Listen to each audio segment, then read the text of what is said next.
चलिए भैया, नमस्कार, गुड इवनिंग। स्वागत है आप सभी का सत्यादि शर्मा परिवार के ऑनलाइन प्लेटफॉर्म पर। जल्द से जल्द ज्वाइन हो जाइए और लिंक को शेयर कर दीजिए।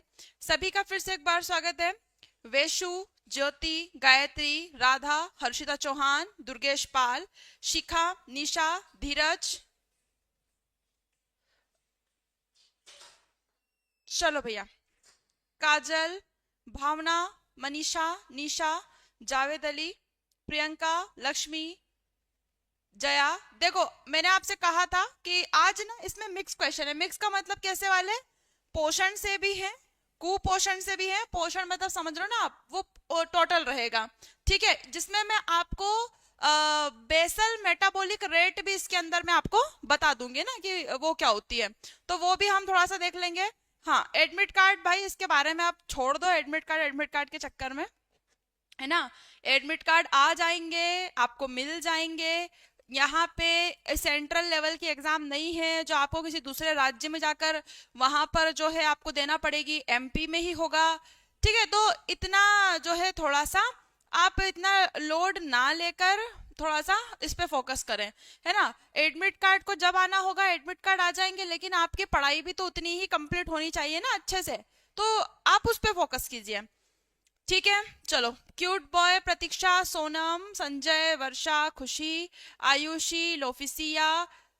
ठीक है, दामिनी, मुस्कान, अजय, राधा, वर्षा, विद्या, दिव्या, रितिका, सोनाली, यश यादव, रुचिका, करीना, कोमल, रौनक। ठीक है, शुरू करते हैं। देखो, एक चीज मैं और बता दूं। हाँ, एक चीज मैं और बता दूं कि यहाँ से जो क्वेश्चन पूछे जाएंगे पोषण में, उसमें 2017 का अगर हम पेपर उठा के देखें तो सबसे ज्यादा उन्होंने फोकस किया है फैट से संबंधित कुछ क्वेश्चन है, जैसे कि आवश्यक अमीनो अम्ल और आवश्यक वसी अम्लों पे। जिसको इतना टफ नहीं है मैं आपको बता दूंगी कौन कौन से हैं, बस उनको याद कर लेना। ठीक है, चलो शुरू करते हैं पहले प्रश्न के साथ। पहला प्रश्न है, निम्न में से कौन सा एक आवश्यक अमीनो एसिड नहीं है? अमीनो एसिड नहीं है ये पूछा है। चलो, रुचिका, जया, पूनम, कुंदन, बहुत बढ़िया, है ना। शुरू करते हैं क्लास को, जल्दी से इसका आंसर बता दो।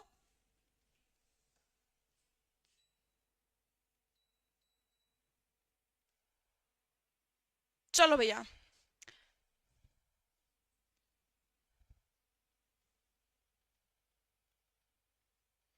ठीक है, बी आंसर लगा रहे हैं। देखो, हाँ, अगर हम देखें तो वैसे आर्जिनिन दोनों में काउंट होता है, दोनों में। आप इसको आवश्यक में भी काउंट कर सकते हो और आप इसको अनावश्यक में भी काउंट कर सकते हो, लेकिन यहाँ पर आप देखोगे मेन तीनों यहाँ पे आवश्यक दिए हुए हैं, इसीलिए हम किसे यहाँ पे मान लेंगे? इसका आंसर हो जाएगा आर्जिनिन। मैंने पहले भी बोला है, आप सिर्फ क्या याद रखोगे? आप सिर्फ वो याद रखोगे जो आवश्यक है, अनावश्यक आपको खुद याद हो जाएंगे। ठीक है, क्या याद रखना है? तो वीआईपी हॉल में, वीआईपी हॉल में क्या याद रखना है? टीटी। ठीक है, बस ऐसे याद रख लो, आपको सारे जो है वैसे भी याद हो जाएंगे। ठीक है, जैसे कि आवश्यक में कौन सा आ जाएगा? तो वेलिन। ठीक है, इसका हो जाएगा आइसोल्यूसिन, आइसोल्यूसिन। ठीक है, पी से हो जाएगा फेनाइल, फेनाइल एनालिन। ये जरूर याद रखना और ऐसा पढ़ना कि आप दोबारा पढ़ना ना पड़े, क्योंकि 7 दिन ही बाकी है ना। ठीक है, एच का क्या हो जाएगा? हिस्टाडीन, हिस्टाडीन। ठीक है, हिस्टाडीन। ए से हो जाएगा आर्जिनिन, लेकिन आर्जिनिन जो होता है वो दोनों में काउंट करते हैं ना, ये क्या होगा? ये दोनों में काउंट किया जा सकता है, इसीलिए इसको हाईलाइट कर लो। एल से क्या हो जाएगा? लाइसिन। ठीक है, तो ये भी आवश्यक है। ये हो जाएगा ल्यूसिन, ये भी आवश्यक है। इससे क्या हो जाएगा? एम से मैथियोनिन, क्या हो जाएगा? मैथियोनिन, तो मैथियोनिन भी आवश्यक है। इसका हो जाएगा आपका ट्रेप्टोफेन, ट्रेप्टोफेन, और इसका क्या हो जाएगा? Threonine, threonine. ध्यान रखना, थ्रियोनिन कहाँ से खोजा गया था? हमारी आंतों में, हमारी आंतों में खोजा गया, हमारी आंतों में खोजा गया। तो सबसे पहले हमारी आंतों में खोजा गया था। तो ये बहुत इंपॉर्टेंट है, इसको आप याद रखेंगे यहाँ पर। ठीक है, ये सारे याद कर लो, बस आपको अनावश्यक याद नहीं करने, आपको सिर्फ आवश्यक एक वीआईपी हॉल में टीटी ऐसे ट्रिक से याद कर लो बढ़िया इसको। ठीक है, तो यहाँ पे ध्यान रखना, यहाँ पर इनसे याद कर लोगे ना तो आसानी रहेगी। ठीक है, आगे चले, हम दूसरे प्रश्न पे चलते हैं। हाँ, उसने पूछा है आवश्यक अमीनो अम्ल नहीं है, तो मैंने क्या बोला, आर्जिनिन नहीं है। आर्जिनिन को हम इसमें भी काउंट कर लेते हैं। देखो, जो छोटे बच्चे होते हैं ना, उनके अंदर ये आवश्यक जो है रूप से रहता है।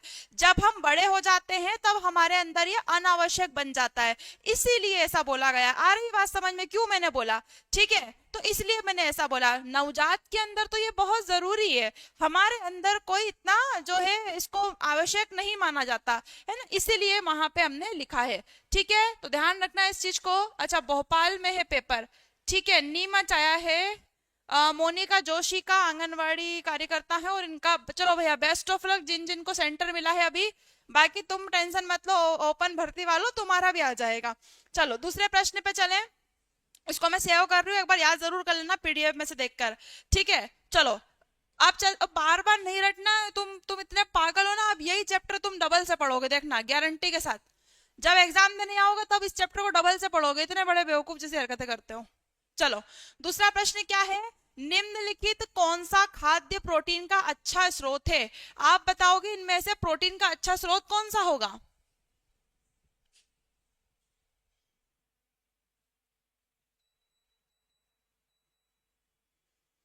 चलो जल्दी से बताओ। हाँ, साहू, दीपा, महेंद्र, रीचा, मंजू, रीना, सरिता, गंगा, अंकिता, मनीषा, सिद्धू पटेल। सिद्धू पटेल का भी भोपाल में ही है, बहुत बढ़िया। चलो तुम लोग मिल जाना, फिर एक दूसरे से जो है कांटेक्ट कर लेना बाद में, बढ़िया, और एक जगह मिल जाना। इस चक्कर में तुम लोगों की जो है दोस्ती हो जाएगी आपस में। चलो करेक्ट आंसर क्या हो जाएगा इसका? तो इसका राइट आंसर क्या हो जाएगा कि दूध, और दूध से बने क्या हो जाएंगे, उत्पाद, है ना, प्रोटीन। क्यों? क्योंकि अनाजों में क्या होता है, अनाजों में तो कार्बोहाइड्रेट पाया जाता है। अनाजों में क्या होता है, कार्बोहाइड्रेट पाया जाता है। ठीक है, और हरी पत्तेदार सब्जियों में आपको क्या मिलेगा, इसमें आपको मिलेगा आयरन, और इसमें आपको क्या मिलेगा, इसमें आपको मिलेंगे विटामिन। ठीक है, इनमें विटामिन मिलते हैं, और क्या मिलते हैं, खनिज मिलते हैं। और सेम यही आपको देखने को मिलेगा कि फ्रूट में भी आपको क्या मिलते हैं, फ्रूट में भी विटामिन मिलते हैं। क्या मिलते हैं, फ्रूट में भी विटामिन मिलते हैं। ठीक है, तो यहाँ पर आप देखोगे कि प्रोटीन की यदि हम बात कर रहे हैं ना, तो प्रोटीन क्या होता है, प्रोटीन को हम बिल्डिंग ब्लॉक एलिमेंट बोलते हैं। क्या बोलते हैं? बिल्डिंग ब्लॉक एलिमेंट बोलते हैं। बिल्डिंग ब्लॉक एलिमेंट जो क्या करता है, हमारी मांसपेशी का निर्माण करता है, और इसीलिए बोला जाता है कि जो जला हुआ बालक है उसे क्या देना चाहिए, उसे प्रोटीन देना चाहिए, है ना, इसलिए। ठीक है, और दूसरी बात ध्यान रखना, दालों में सबसे ज्यादा प्रोटीन होता है, दालों को गरीबों का मांस कहते हैं। ठीक है, अंडा, अंडा जो है पूर्ण प्रोटीन का उदाहरण है। उसके बाद दूध हो गया, दूध भी एक बायोलॉजिकल कंप्लीट प्रोटीन है। अंडे को हम संदर्भ प्रोटीन भी कहते हैं। क्या बोलते हैं? संदर्भ प्रोटीन भी हम इसे कहते हैं। तो ये संदर्भ प्रोटीन है। चलो आगे चले दूसरे प्रश्न पर। ठीक है, चलो दूसरा प्रश्न क्या है हमारा? दूसरा प्रश्न, निम्नलिखित में से कौन सा अमीनो एसिड थायराइड हार्मोन के संश्लेषण के लिए जरूरी है? देखो, आप यहां देखोगे ऑप्शन में आपको कहीं भी वो नहीं दिया है, क्या बोलते हैं, टायरोसिन नहीं दिया है। टायरोसिन ऑप्शन में नहीं है, टायरोसिन के अलावा कौन सा होगा?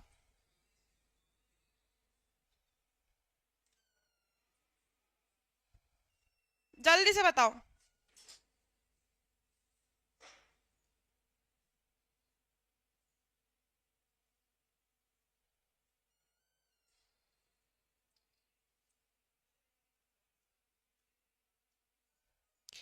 इसमें आपसे पूछा गया है कि निम्न में से कौन सा अमीनो अम्ल है जो आपका जो है टायरोसिन जो है उसकी जगह ले सकता है। सभी को पता है ना कि टायरोसिन से बन जाता है, ये मैंने पहले भी पढ़ाया है, जल्दी बताओ।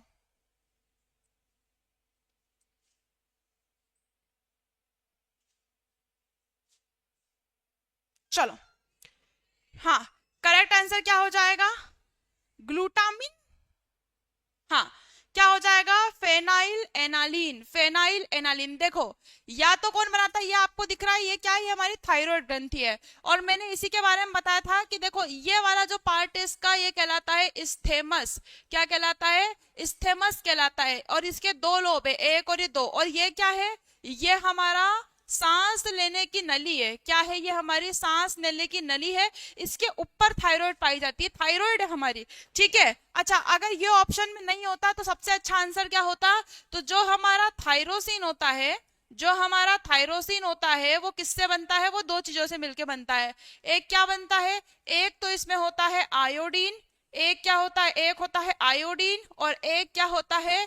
एक होता है टायरोसिन। एक क्या होता है? एक होता है टायरोसिन। ठीक है। टायरोसिन एक अनावश्यक अमीनो अम्ल है। अनावश्यक अमीनो अम्ल है। क्या है ये? अनावश्यक अमीनो अम्ल है। तो अनावश्यक अमीनो अम्ल क्या हो जाएगा? टायरोसिन हो जाएगा। जो क्या करता है आपकी बॉडी में? थायरोक्सिन का क्या करता है? निर्माण करता है। क्लियर है? ठीक है, चलो भैया आगे चलें। हाँ, दूसरे प्रश्न पे चलते हैं।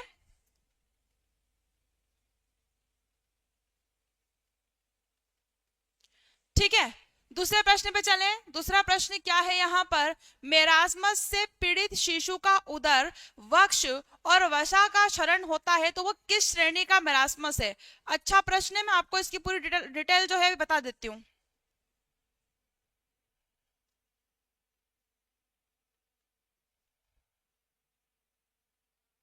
इसका आंसर बताओ।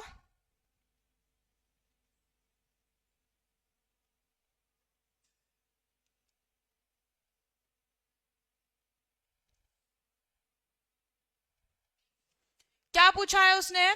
उसने पूछा है कि एब्डोमिनल और चेस्ट का क्या हो गया बच्चे के अंदर?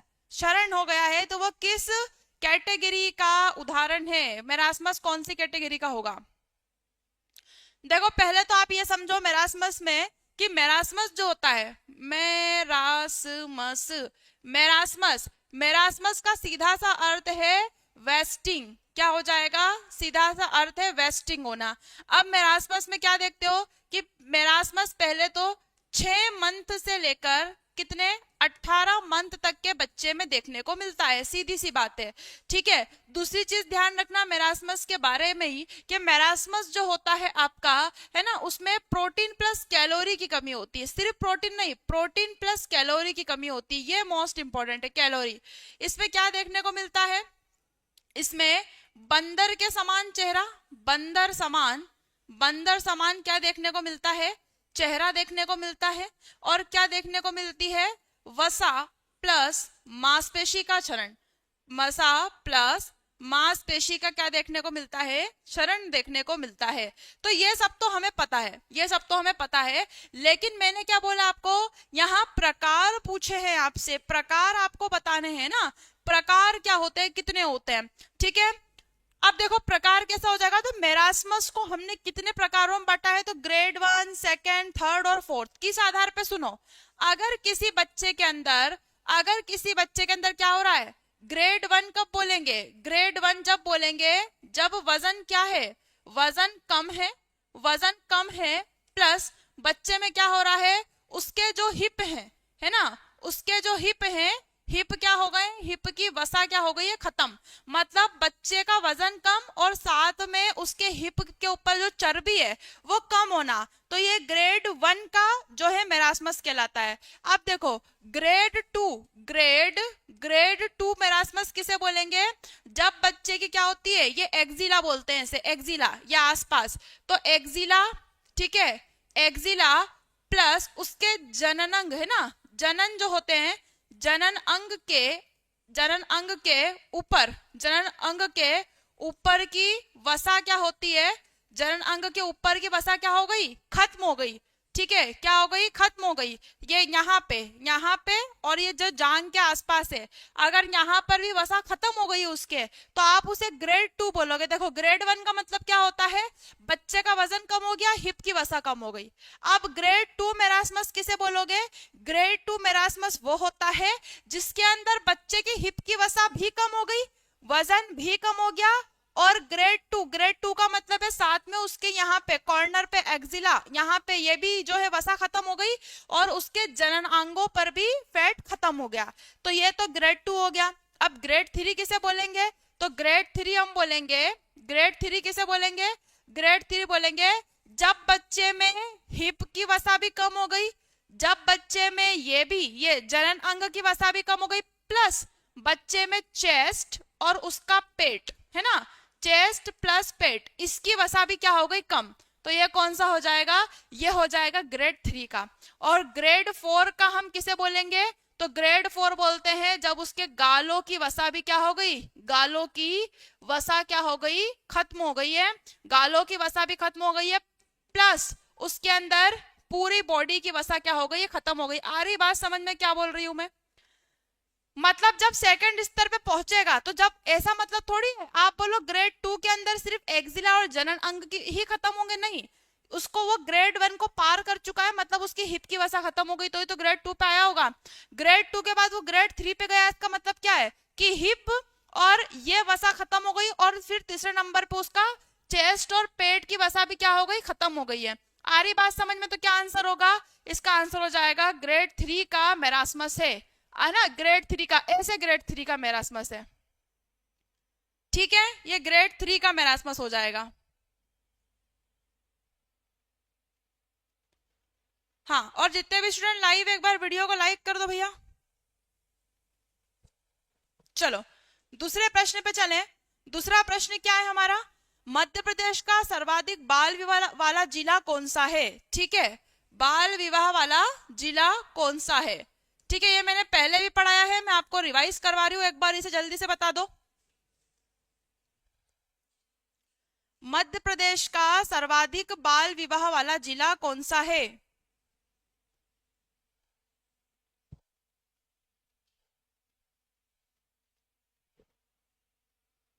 जल्दी से।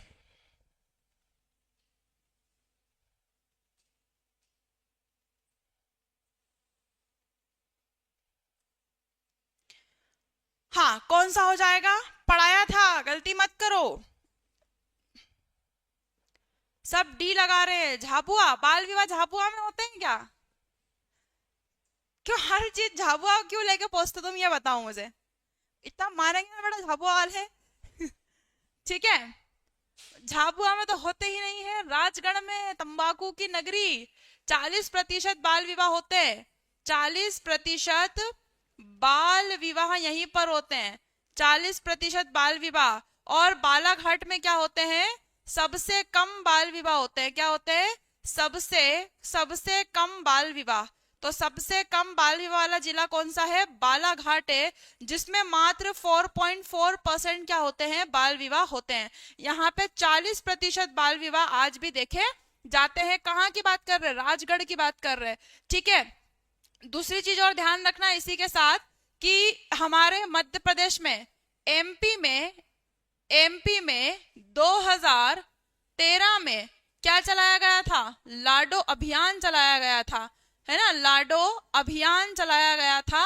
और जिसके तहत ये क्यों था लाडो अभियान, तो ये बाल विवाह को रोकता है। किसे रोकता है, ये बाल विवाह को रोकता है, बाल विवाह को रोकता है। तो बाल विवाह को रोकता है ये अभियान, है ना, कब चलाया गया था, 2013 में। और एमपी पहला, है ना, एमपी पहला ऐसा राज्य है, एमपी पहला राज्य है, पहला राज्य बना, एमपी क्या बना, पहला राज्य बना जिसने क्या करा था, जिसने बाल विवाह के प्रति आवाज उठाई थी। तो एमपी ने क्या किया था, एमपी में बाल विवाह के प्रति क्या उठाई गई थी, आवाज उठाई गई थी। ठीक है, तो ध्यान रखना। अच्छा, तुम राजगढ़ से ही हो, तुम्हारा हो गया फिर तो, है राजगढ़ से हो तो तुम्हारा बताओ, तुम्हारा विवाह हुआ कि नहीं हुआ, सही बताओ। बढ़िया। बाल विवाह लोग इसलिए करा दिया करते थे, जिस तरह की आज की हरकत है हमारे यूथ की।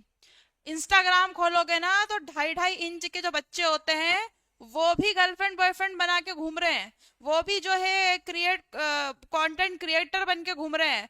तो फिर उनको देखते हुए वो बाल विवाह जो कराते थे ना वो सही था, कम से कम बोलते ना निचले बैठते थे, वो निचले बैठाते थे उनको बाल विवाह करा के। तो आजकल आप बच्चों को सोचो कि बाल विवाह मत कराओ, बच्चा पढ़ाई करेगा, बच्चे की जीवन खराब होगा।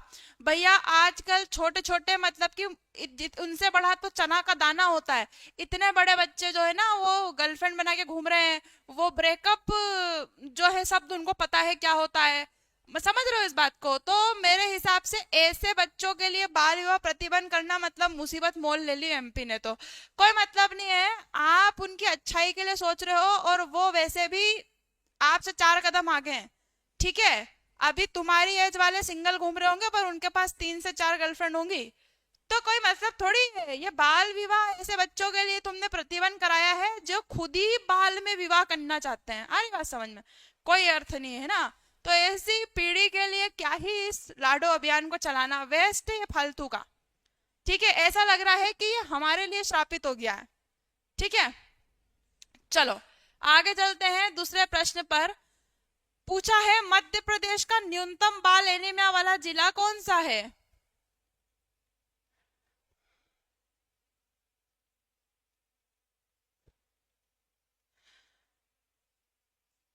अभी की जितनी भी जनरेशन है ना, जिनका ग्रेजुएशन वगैरह हो गया, जो अभी जॉब की तैयारी कर रहे हैं, उनके टाइम पे अगर वो स्कूल में होते थे और उनके घर उनका कोई फ्रेंड कॉपी मांगने आ जाया करता था, मेल फ्रेंड कोई कॉपी मांगने आ जाया करता था, तो वो लड़की 25 बार सोचती थी कि इसको कॉपी दूं कि नहीं दूं, घर वालों के सामने कहीं पिटाई नहीं उड़ा दे, है ना। आजकल तो कोई दिक्कत नहीं। चलो, क्या आंसर हो जाएगा इसका? नेहू, साक्षी, अनुश्री, ललिता, साधना, शाइन ब्यूटी, योगेंद्र, रितिका, सोनू। मेरे नाम से आईडी एक तो मैं ही पढ़ रही हूँ मेरे से ही। चलो बहुत बढ़िया। करेक्ट आंसर क्या हो जाए? उसने बोला है कि मध्य प्रदेश में सबसे कम एनीमिया वाला जिला कौन सा है। एनीमिया पूछा है, बाल एनीमिया है ना। तो जबलपुर में सबसे कम है और छतरपुर में सबसे ज्यादा। जबलपुर में 37.8% है और जबल उसमें कितना है, छतरपुर में 87.2%। ठीक है, तो ध्यान रखना न्यूनतम पूछा गया है तो जबलपुर इसका आंसर होगा। जबलपुर में कितने हैं बच्चे? तो 37.8% बच्चे एनीमिया से ग्रसित हैं, एनीमिया से ग्रसित हैं। जबकि सबसे ज्यादा कहाँ है? छतरपुर में। तो हमारे पास सबसे ज्यादा क्या है? छतरपुर में। यहाँ पे कितने? 87.2% बच्चे जो है वो एनीमिया से ग्रसित हैं। इतने बच्चे एनीमिया का शिकार है। ठीक है, और एनीमिया अलग है, एनीमिया तो अलग हो गया, और एक होता है हमारा सिकल सेल एनीमिया। एक क्या होता है? Sickle cell. तो sickle cell anaemia, sickle cell anaemia के लिए भी हमने प्रोग्राम चलाया है। सिकल सेल एनीमिया का लक्ष्य रखा गया है 2047, इसका क्या है? लक्ष्य रखा गया है। और ये बोला गया है, कब चलाया गया था इसे? 2023 में से शुरू किया था। शहडोल से इसको क्या किया गया था? शुरू किया गया था। तो शहडोल से इसको शुरू किया गया है। ये सिकल सेल एनीमिया उन्मूलन है, सिकल सेल। ठीक है, ये पूछा है कि बाल एनीमिया मतलब बालकों में, बच्चों में एनीमिया सबसे ज्यादा कहां पर है? छतरपुर में। सबसे कम कहां पर है? सबसे कम जबलपुर में देखा गया है। और ये राजगढ़ तो अभी हमने पढ़ा, यहाँ पे सबसे ज्यादा क्या होते हैं? बाल विवाह होते हैं। सही करते हैं, मैं तो सपोर्ट में हूँ। बहुत बढ़िया, करा करो आज की जनरेशन को देख के। ठीक है, तो बाल विवाह सबसे ज्यादा यही होते हैं ना। चलो बहुत बढ़िया। एक बोला रिपीट क्वेश्चन है, तो भाई थंबनेल पे क्या लिखा हुआ है? फाइनल रिवीजन चल रहा है, फाइनल रिवीजन। 6 दिन में तुम कितना पढ़ लोगे ये बताओ मुझे जरा, है? चलो आगे चलते हैं दूसरे प्रश्न पर। दूसरा प्रश्न है, सबसे अधिक वसा सामग्री किसमें मौजूद होती है? राधे कृष्ण छतरपुर से हो, बहुत बढ़िया।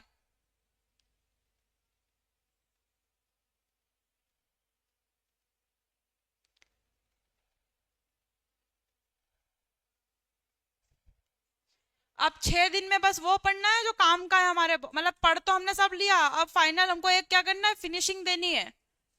चलो बहुत बढ़िया, जल्दी बताओ। अच्छा तुम जबलपुर से हो।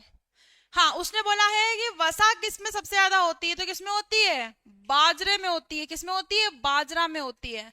ठीक है, किसमें होती है, बाजरा में होती है। और सबसे कम किसमें होती है, चावल में होती है।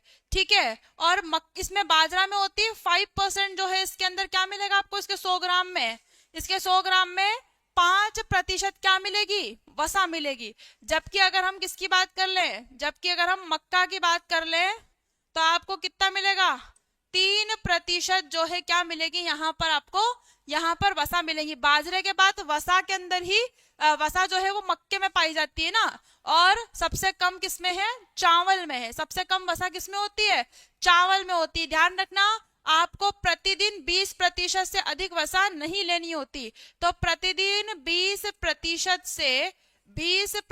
से अधिक वसा, 20% से अधिक वसा जो है नहीं लेनी होती, नहीं लेनी होती। ठीक है, नहीं लेनी चाहिए। तो ध्यान रखना, आपको 20% से ज्यादा वसा नहीं लेनी है। ये WHO की जो है, हाँ, अरे हुई तो थी सुबह शेखावत सर की क्लास हुई है योजनाओं की, इसलिए तो अलग से सेपरेट बैच लगा रहे हैं आपका योजनाओं का।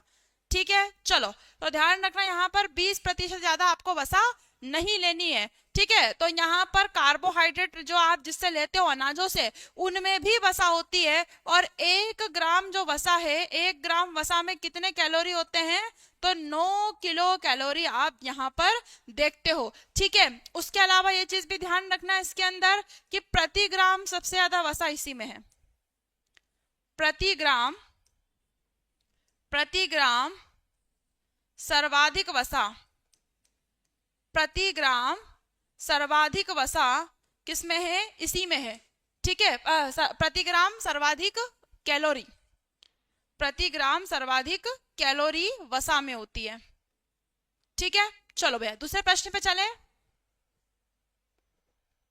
बी ऑप्शन क्या है, अरे बी ऑप्शन गेहूं है, गेहूं, वीट, गेहूं। ठीक है, गेहूं, ध्यान रखना गेहूं है। ठीक है, चलो आगे चलें दूसरे प्रश्न पर। हाँ, मोटा अनाज, बहुत बढ़िया। चलो, हाँ, महिला सुपरवाइजर के लिए यदि आपको डिटेल पढ़नी है तो आप 199 में पढ़ सकते हैं। ठीक है, चलो, पूछा है एक विटामिन जो स्टेरॉइड हार्मोन की तरह कार्य करता है। रीति परमार, बिरयानी खा लो।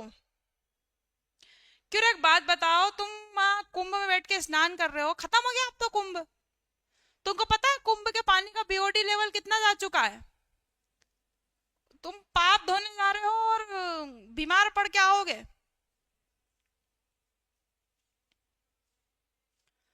चलो, ध्यान रखना, BOD बायोलॉजिकल ऑक्सीजन डिमांड, अगर किसी पानी के अंदर ये 0 है, 0 होनी चाहिए, 0, तब वो पानी पीने योग्य होता है, पीने योग्य। और अगर 3 है तो वो नहाने योग्य। कैसा है, नहाने योग्य, नहाने योग्य। अभी क्या पानी, अभी तुम जहाँ नहाने जा रहे हो वहां कितना चल रहा है, ये डिमांड कितनी है उस पानी की, अभी ये 5.29। तो तुम सोचो ये नहाने योग्य भी नहीं बचा अभी तो। आ रही बात समझ में। और मल के अंदर, मल जो होता है ना, मल, उस मल जो होता है, मल हर पानी में कहीं ना कहीं देखने को मिलता है। मल में पाए जाते हैं बैक्टीरिया, बैक्टीरिया पाए जाते हैं ना।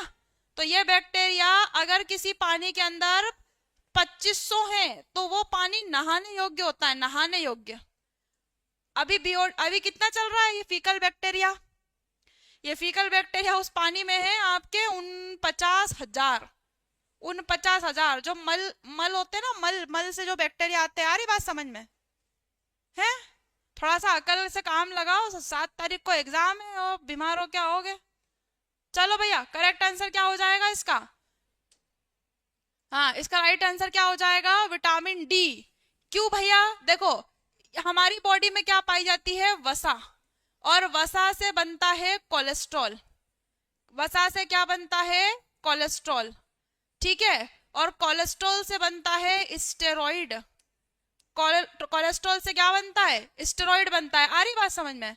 तो स्टेरॉइड आप देखो ये स्टेरॉइड कहीं ना कहीं इसने बोला स्टेरॉइड हार्मोन की तरह काम करता है, तो अगर मैंने डी लगाया है तो इसका रीजन क्या हो जाएगा, क्योंकि जो डी है वो किससे बनता है, कोलेस्ट्रॉल के द्वारा, कोलेस्ट्रॉल के द्वारा विटामिन डी बनता है और आपकी बॉडी में, आपकी स्किन में बनता है, और इसी कारण से हम इसे नेचुरल विटामिन बोलते हैं। क्या बोलते हैं, हम इसे नेचुरल विटामिन के नाम से जानते हैं। क्या बोलते हैं इसे, हम नेचुरल विटामिन के नाम से जानते हैं। आ रही बात समझ में, क्यों बोलते हैं, इसीलिए बोलते हैं हमारी स्किन में बनता है। स्किन में तो क्या होता है, बनता है, स्किन में बनता है, और ये कहाँ पे स्टोर होता है, तो ये हमारे लीवर में क्या हो जाता है, स्टोर हो जाता है। तो ये हमारे लीवर में स्टोर हो जाता है। अच्छा, कौन से उससे बनता है, कौन से कोलेस्ट्रॉल से बनता है, तो ध्यान रखना कौन सा कोलेस्ट्रॉल, तो 7D हाइड्रोक्सी कोले कोलेस्ट्रॉल, कोले कोलेस्ट्रॉल से ये बनता है। ठीक है, 7D हाइड्रोक्सी कोले कोलेस्ट्रॉल से ये बनता है। और विटामिन डी का साइंटिफिक नाम क्या हो जाएगा, कैल्सीफेरॉल। क्या हो जाएगा, कैल्सीफेरॉल हो जाएगा। और कितनी रिक्वायरमेंट है ICMR 2020 के अकॉर्डिंग इसकी, तो ध्यान रखना 600 इंटरनेशनल यूनिट है ना, ये इसकी डिमांड है आपकी बॉडी को पर डे के हिसाब से। ठीक है, दूसरी चीज ध्यान रखना इसके अंदर, इसी को हम क्या बोलते हैं, गुर्दा विटामिन बोलते हैं, गुर्दा विटामिन भी हम इसे बोलते हैं। और हम इसे क्या बोलते हैं, सनशाइन विटामिन भी बोलते हैं। क्या बोलते हैं, सनशाइन विटामिन भी हम इसे बोलते हैं। इसका साइंटिफिक नेम क्या है, इसका साइंटिफिक नेम हो जाएगा कैल्सीफेरॉल, कैल्सीफेरॉल, कैल्सीफेरॉल। एक चीज और ध्यान रखना, माता का जो दूध होता है, कहां लिखूं भाई, माता के दूध में, माता के दूध में, माता के दूध में आयरन, विटामिन सी और विटामिन डी की कमी होती है। क्या बोला मैंने, माता के दूध के अंदर आयरन तो ना के बराबर होता है, विटामिन सी तो होता ही नहीं है, लेकिन तीसरी चीज और क्या नहीं होती है, तो विटामिन डी भी नहीं होता है। इसीलिए बच्चे को विटामिन डी के ड्रॉप पिलाए जाते हैं। सुन रहे हो आप मेरी बात, कान तक गुजर रही होगी कुछ, है ना। चलो आगे चलते हैं दूसरे प्रश्न पर।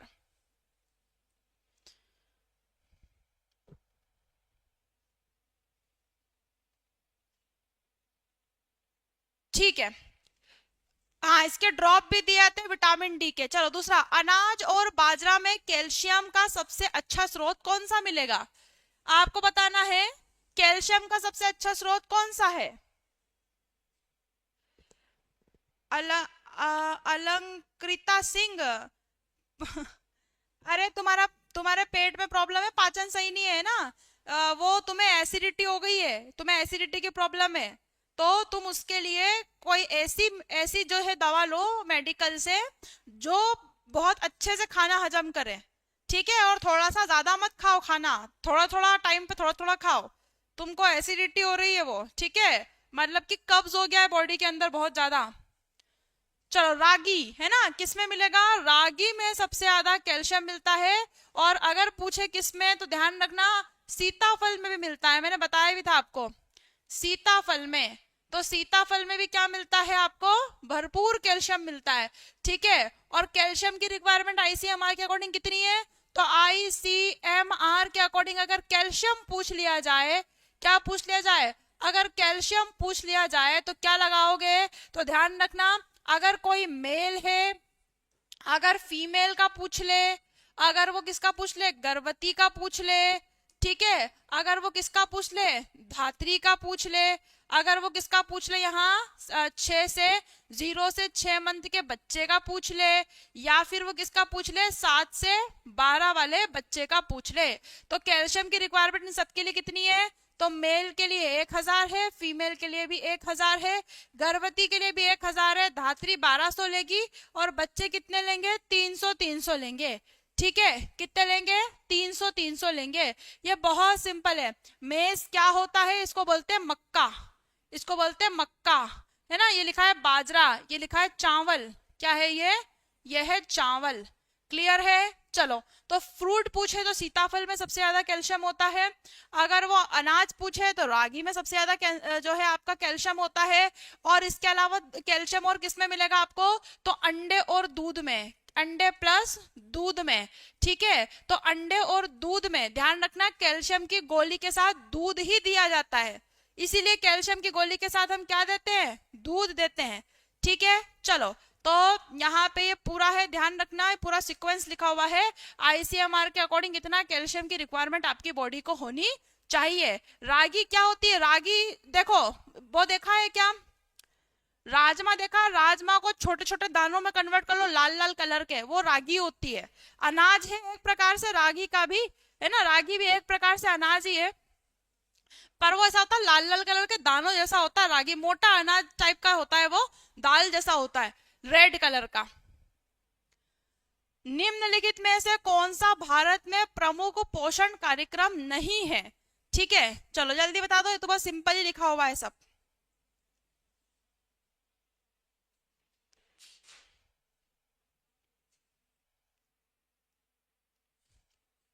जल्दी से, फिर मैं आपको बीएमआर भी बता दूंगी।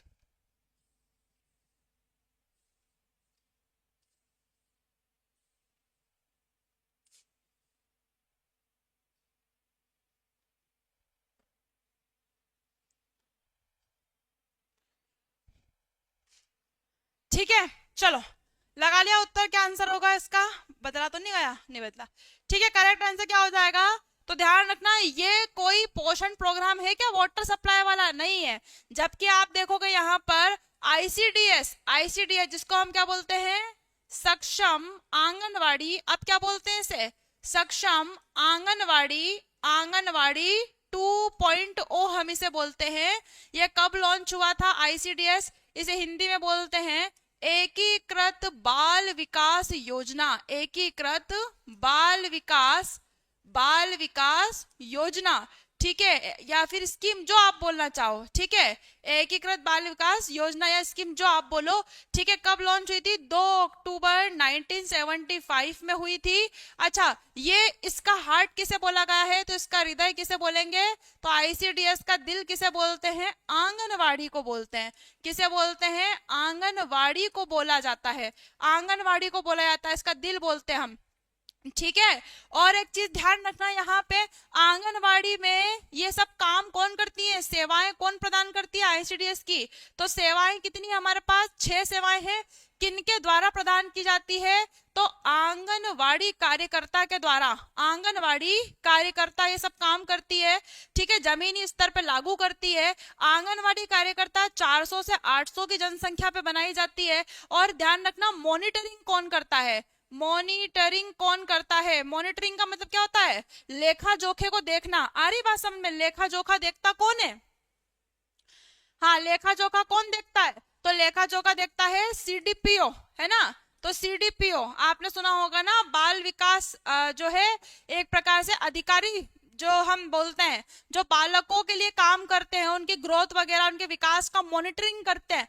ठीक है, तो वो इन सबको देखते हैं। तो ये क्वेश्चन देखो अलग अलग है, अगर वो पूछे आपको ये बताना है कि आईसीडीएस को जमीनी स्तर पे लागू कौन करता है, तो उसका आंसर तो आपका क्या हो जाएगा, वो हो जाएगा आंगनवाड़ी कार्यकर्ता। लेकिन अगर वो ये पूछे कि भैया बताओ इसकी मॉनिटरिंग कौन करता है, तो चाइल्ड डेवलपमेंट प्रोजेक्ट ऑफिसर करता है, जिसे हम सीडीपीओ बोलते हैं। हिंदी में आपने नाम सुना होगा इसका। ठीक है, child development project officer, CDPO का फुल फॉर्म है ये, चाइल्ड डेवलपमेंट, है ना, प्रोजेक्ट ऑफिसर, सीडीपीओ। तो सीडीपीओ मॉनिटरिंग करता है। आप देखो मैं बताती हूँ, सुनो कितनी अच्छी हायरार्की है। आंगनवाड़ी कार्यकर्ता किसको रिपोर्ट सौंपती है, आंगनवाड़ी कार्यकर्ता किसको रिपोर्ट, मतलब कौन किसको रिपोर्ट जाएगी वहां पर, तो वो किसके पास जाएगी, सुपरवाइजर के पास। आप जो जानती हो सभी को, तो एक सुपरवाइजर में कितने जो है वो आते हैं आंगनवाड़ी, तो 25 आंगनवाड़ी आती है।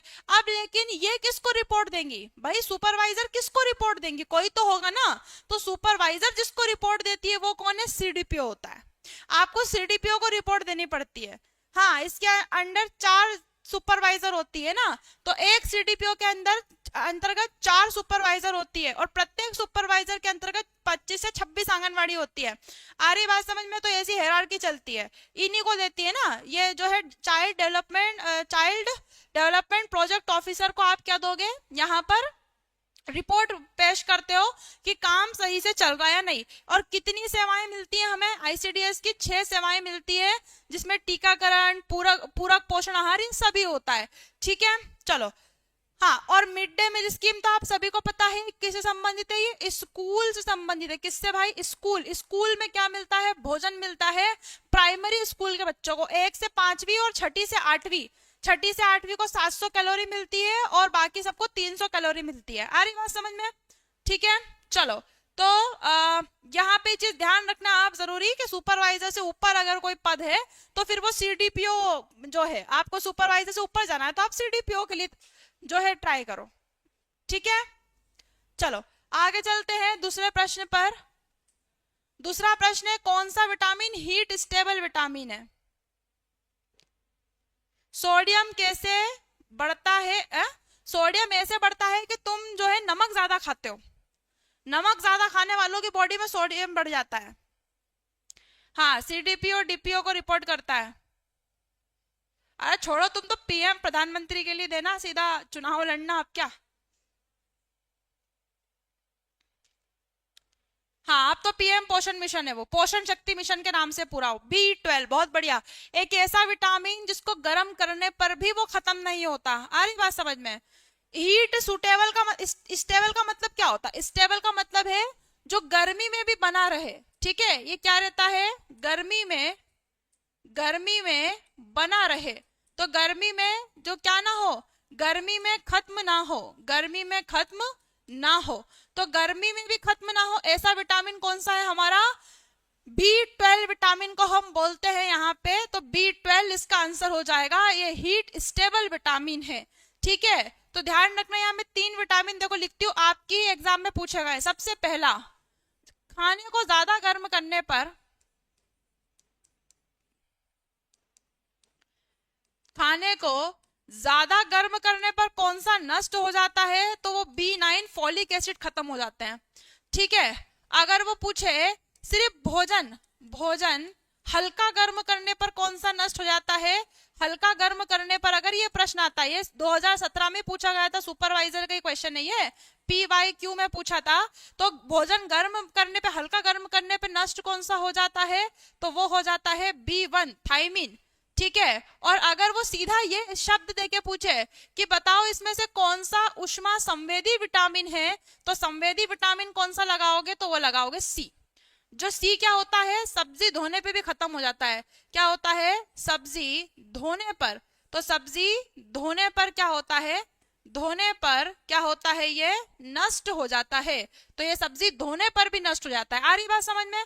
तो ये अलग अलग चीज हो गए। अच्छा, अगर मैं B12 की बात करूं, B12 के बारे में, ठीक है, अगर मैं B12 की बात करूं तो B12 में ध्यान रखना, ये B12 जिसका, इसको हम क्या बोलते हैं? इसको हम एंटी स्ट्रेस विटामिन भी बोलते हैं, एंटी स्ट्रेस विटामिन। ठीक है, और इसका नाम क्या है? साइनोकोबाल्मिन। क्या होता है? साइनोकोबाल्मिन। किसके लिए पाया जाता है? इसमें क्या पाई जाती है? इसमें कोबाल्ट धातु होती है। ठीक है, इसकी कमी से पर्निशियस एनीमिया होता है। पर्निशियस क्या होता है? एनीमिया होता है। पर्निशियस एनीमिया भी होता है। ध्यान रखना कि B12 जो है वो हरी सब्जी में नहीं मिलेगा। क्या नहीं मिलेगा? हरी सब्जी में नहीं मिलता, हरी सब्जी में नहीं मिलता। ठीक है, हरी नहीं मिलता। अच्छा, येलो विटामिन किसे बोलते हैं? Yellow enzyme. तो येलो एंजाइम किस विटामिन को बोलते हैं? येलो एंजाइम B2 को बोला जाता है। और ध्यान रखना, विटामिन एम, नए नए नाम है सबके, विटामिन एम B9 को बोला जाता है। ठीक है, और आपका विटामिन जी किसे बोलते हैं? तो विटामिन जी विटामिन B2 को ही बोलते हैं। और विटामिन H किसे बोलते हैं? तो विटामिन H हम B7 को बोलते हैं। क्लियर है? ये सभी उपनाम है, इसको याद कर लिएगा आप। ठीक है, येलो एंजाइम हम B2 को बोलते हैं और जी भी उसी को बोलते हैं। ये सिर्फ आपको डेयरी प्रोडक्ट में मिलेगा, बाकी हरी सब्जियों में बी जो है नहीं होता, B12 नहीं होता। चलो दूसरा प्रश्न क्या है, यहां पूछा है नेशनल न्यूट्रिशनल एनीमिया प्रोफिलेक्स प्रोग्राम के अंतर्गत गर्भवती और धात्री माता को कितने मिलीग्राम आयरन दिया जाता है। चलो जल्दी बता दो, इसके अंतर्गत क्या हो जाएगा। पढ़ाया भी था मैंने ये। नेशनल न्यूट्रिशनल एनीमिया प्रोफिलेक्स प्रोग्राम, ठीक है, चौथी पंचवर्षीय योजना में 1970 में शुरू किया गया था। तो ये कितना जो है आयरन देता है।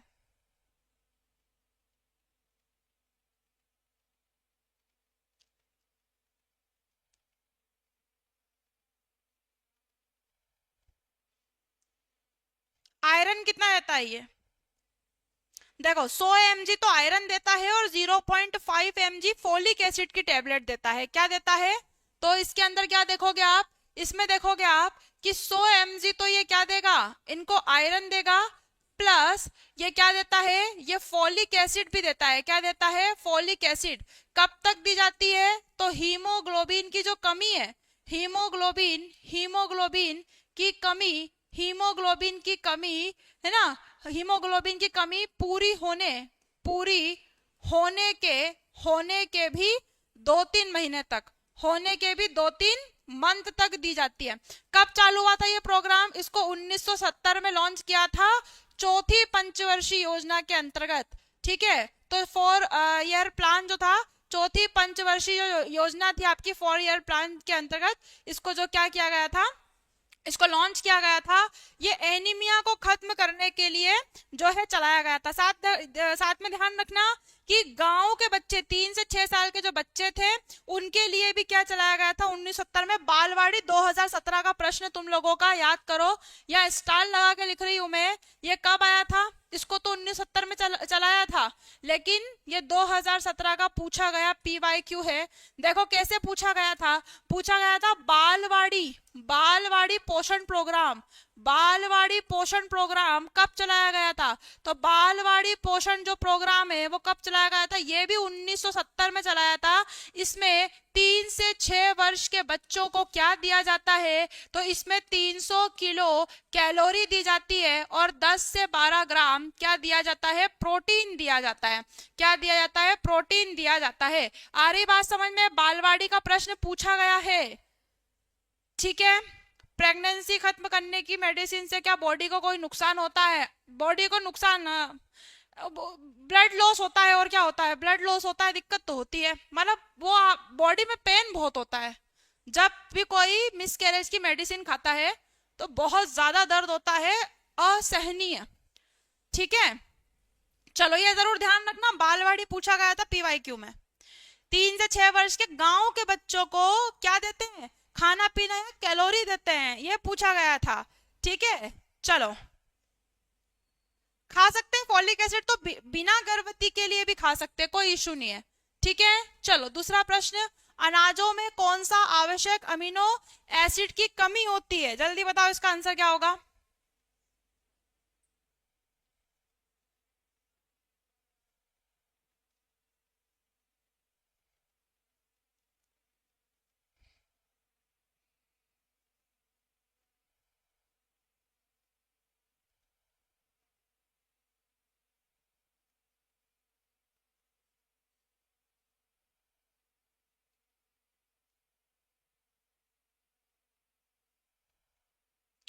चलो जल्दी बताओ।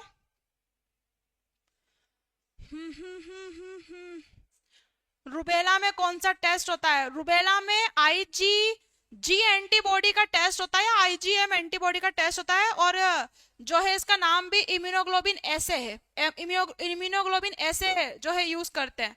चलो बहुत बढ़िया, करेक्ट आंसर क्या हो जाएगा, तो देखो लाइसिन और थियोनिन दोनों ही नहीं होते हैं। और एक चीज और ध्यान रखना, मक्का में कौन सा अमीनो एसिड नहीं होता, तो मक्का में थ्रियोनिन नहीं मक्का में कौन सा नहीं होता, ट्रेप्टोफेन नहीं होता। कौन सा नहीं होता, ट्रेप्टोफेन नहीं पाया जाता, नहीं पाया जाता, ट्रेप्टोफेन नहीं पाया जाता।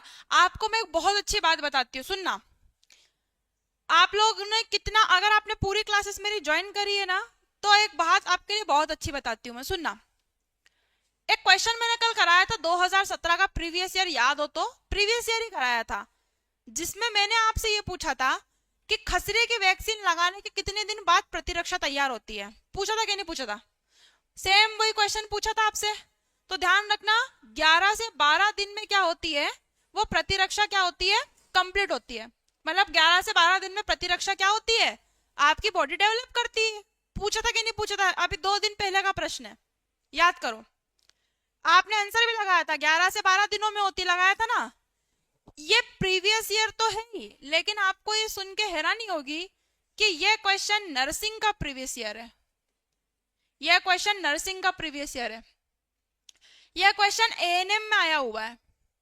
आपकी जो एग्जाम है सुपरवाइजर 2017, उसके अंदर के 60% जो क्वेश्चन है वो एज इट इज छापे गए हैं। कहां से छापे गए हैं? नर्सिंग के प्रीवियस ईयर से छापे गए हैं। मेरे पास उस प्रीवियस ईयर की फोटोकॉपी भी रखी है, वास्तव में रखी है, ठीक है। उसमें मेरे पास प्रीवियस ईयर की फोटोकॉपी रखी है, जिसमें नर्सिंग में आए हुए प्रश्नों को इन्होंने सुपरवाइजर में छापा है। मैं तुम्हें कब से बोल रही थी कि ध्यान रखना, तुम्हारे तुम्हारे जो सिलेबस है उसमें जो जो टॉपिक है वो नर्सिंग से आएगा। तुम लिखवा लो मेरी बात, ध्यान रखना। एमआर का टीका हाथ पे लगाया जाता है भाई, ठीक है, एससी में। तो उस हिसाब से ही पढ़ाया है मैंने। जो लोग भी आप लोग, हाँ, तो जो लोग भी मुझे ये बोल रहे थे इतने महीनों से कि आप नर्सिंग का पढ़ा रही हो, नर्सिंग, मैंने अभी तक आपको इसलिए ये बात नहीं बताई, ठीक है, इसलिए मैं नहीं बताई कि आप लोग सोचोगे ये तो जो है बेवकूफ बनाया जा रहा है, इसलिए मैंने प्रीवियस ईयर क्वेश्चन लेके आई। वो प्रीवियस ईयर आपको मिल जाएगा, वो आपके 60% क्वेश्चन नर्सिंग के आए हुए क्वेश्चन है। आप लगा लो शर्त, आप चाहो तो एग्जाम के बाद मेरे से मिलने आ जाना, मैं आपको फोटोकॉपी दोनों सामने रख के दिखा दूंगी, किताब का नाम बता दूंगी मैं आपको कि देखो इस किताब में ये प्रश्न है नर्सिंग की, और ये देखो तुम्हारा सुपरवाइजर का प्रश्न, एज इट इज, ठीक है। चलो, तो बढ़िया, तुमको पढ़ा दिया, भले तुम कितना भी कुछ बोलो, अब तो पढ़ लिया तुमने। चलो, क्वेश्चन है, हाल ही में खोजा गया कैंसर रोधी विटामिन कौन सा है? हाँ, तुमको पता है, तुम नर्सिंग की सबसे बड़ी किताब लगा के बैठे हो सबके सब। वास्तव में जो 10,000 क्वेश्चन की सीरीज चली थी ना, उसमें जितने ही मैंने क्वेश्चन आपको एक एक क्वेश्चन लगवाया है, उस किताब से ऊपर आपको किताब नहीं आती, वो मैंने पूरे लगवा दिए। तुम अगर आप घबरा के सोचो ना कि अरे अरे अब नर्सिंग की कोई किताब खरीद लेते हैं, तुम पढ़ के बैठे हो, हर चीज पढ़ के बैठे हो, इसलिए अब कोई दिक्कत नहीं है, लेवल उठेगा भी तो तुम लोग करके बैठे हो इतना तो। चलो, करेक्ट आंसर क्या हो जाएगा? B17, B17। और सबसे पुराना कैंसर रोधी कौन सा है? Vitamin C. सबसे पुराना कैंसर रोधी, सबसे पुराना कैंसर रोधी विटामिन कौन सा है? तो वो भी विटामिन सी है, जो किसमें खोजा गया था? जो किडवन में खोजा गया था, किडवन के दौरान खोजा गया था। किडवन का मतलब समझते हो ना, किसी भी चीज को क्या कर देना, फर्मेंटेशन कर देना, खटास आ जाती है उसके अंदर। जैसे जलेबी में हल्की सी खटास आती है ना, जैसे कि आप लोग इडली वगैरह बनाते हो। अच्छा, विटामिन सी इडली में भी ऐसा कौन सा खाना है जिसमें विटामिन सी मिलेगा? तो इडली खाते हो ना, इडली सांभर, उसमें हल्का सा जो खट्टापन रहता है, वो विटामिन सी का आपको जो है विटामिन सी प्रदान करता है, ठीक है। चलो, आगे चलते हैं दूसरे प्रश्न पर, ठीक है, ध्यान रखना इसको। दूसरे प्रश्न पे चले, और मातृ मृत्यु दर, शिशु मृत्यु दर अच्छे से रट के जाना, मैंने करवा दिया उसको। हाँ, महिला सुपरवाइजर का थ्योरी बैच आपको चाहिए हो तो 199 में है। अब 6 दिन बचे हैं, आपको कोई भी टॉपिक कवर करना है तो आप कर सकते हैं। चलो देखो, ये बहुत प्यारा प्रश्न, क्या पूछा उसने उसने क्या पूछा, सुनो, नया प्रश्न है ये। नया मीन्स कि आपने सब पढ़ लिया है, फिर भी आपके लिए बेस्ट रहेगा। क्या पूछा है सुनना। 10,000 क्वेश्चन के नाम से सीरीज चल रही है, उसमें सब पढ़ा चुकी हूं मैं, जिसको भी पढ़ना है वो एक बार पढ़ लेना। चलो, निम्नलिखित में से कौन सा गंभीर तीव्र कुपोषण WHO के मापदंड में शामिल नहीं है? मतलब कि तीव्र कुपोषण के लिए WHO का मापदंड नहीं है, ठीक है।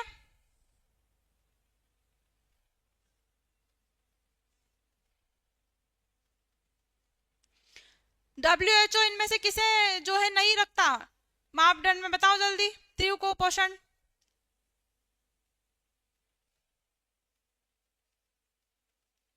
बाई नहीं दाई और लगता है, दाई और। चलो करवाऊंगी मैं, कल यही टॉपिक रखेंगे, कौन सा टीका कहाँ लगता है पूरा एक बार और कंप्लीट करवाऊंगी, रोग और टीकाकरण वाला चैप्टर। चलो करेक्ट आंसर क्या हो जाएगा, ध्यान रखना, बीएमआई जो है हम यूज नहीं करते कुपोषण के लिए, क्या यूज करते हैं तो ध्यान रखना, क्या यूज करते हैं यहाँ पे, तो ऊंचाई के लिए वजन सूचकांक जो है वो यूज करते हैं, मिड आर्म सरकमफेरेंस जो है यहाँ की बाह की परिधि जो है यूज करते हैं, और ध्यान रखना यहाँ पर हम क्या करते हैं, एडिमा, एडिमा शोफ माने एडिमा सूजन, एडिमा की उपस्थिति, तो एडिमा की उपस्थिति जो है गंभीर कुपोषण बताता है। यहीं पे मिड आर्म सरकमफेरेंस अगर कितना है यहाँ पर 11 से कम है तो भी वो क्या बताएगा, कुपोषण बताएगा, ठीक है। और यहाँ पर भी ध्यान रखना बीएमआई मापदंड नहीं है डब्ल्यूएचओ के, बाकी सभी मापदंड आपको पता है बहुत अच्छे से, ठीक है। चलो बहुत बढ़िया। 18 से कम हो तो, अरे नहीं नहीं 18 से कम तो बहुत कम चला जाएगा, ठीक है। चलो दूसरा प्रश्न क्या पूछा है, यहाँ पूछा है चूड़ी परीक्षण जो होता है वो एक मूल्यांकन विधि है जिसमें निम्नलिखित को बाहर किया जा सकता है। आपको बताना है कि चूड़ी परीक्षण से आप किसका परीक्षण करते हो। अच्छा एक चीज और ध्यान रखना, अरे डब्ल्यूएचओ के अंदर नहीं पूछा है ना, डब्ल्यूएचओ में डब्ल्यूएचओ ने कौन सा वर्गीकरण नहीं माना है, डब्ल्यूएचओ ने नहीं माना है, तो डब्ल्यूएचओ के अंतर्गत तो वो बीएमआई 18 से कम है उसे कुपोषण की कैटेगरी में नहीं लेता, मतलब गंभीर कुपोषण वो नहीं मानता, ये प्रश्न था वो डब्ल्यूएचओ के अकॉर्डिंग। मैं यूनिट वाइज ही करा रही हूँ इसलिए पहला लिया है। आपको पता है कुपोषण से कितने क्वेश्चन आने की संभावना है, 8। चलो जल्दी बताओ, इसका अच्छा क्वेश्चन नहीं है।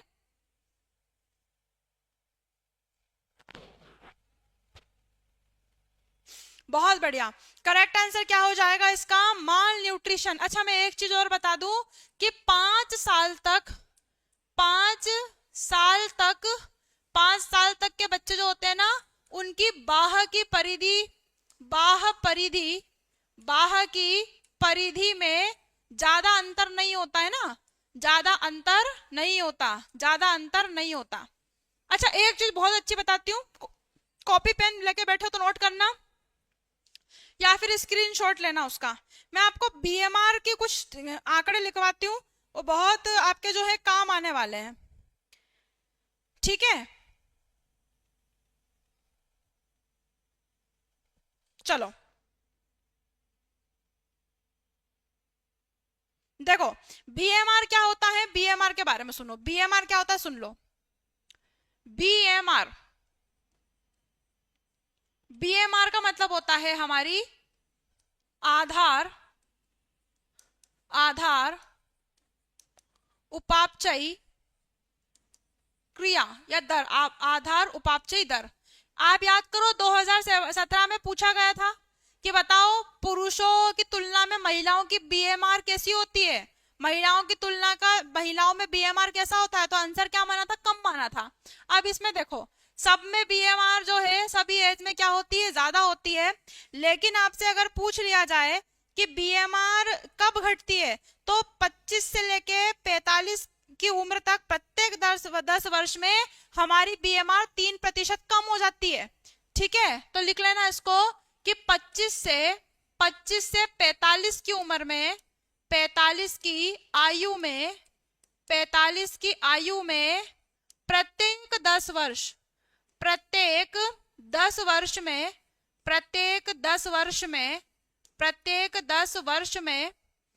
वर्ष में बीएमआर 3% कम होती है। हर 10 साल में आपकी बीएमआर कम होती जाएगी 45 साल तक, ठीक है। तो ध्यान रखना यहाँ पे बीएमआर क्या होती जाएगी, कम होती जाएगी, हर 10 साल में 30% बीएमआर क्या हो जाएगी, आपकी कम हो जाएगी, ठीक है।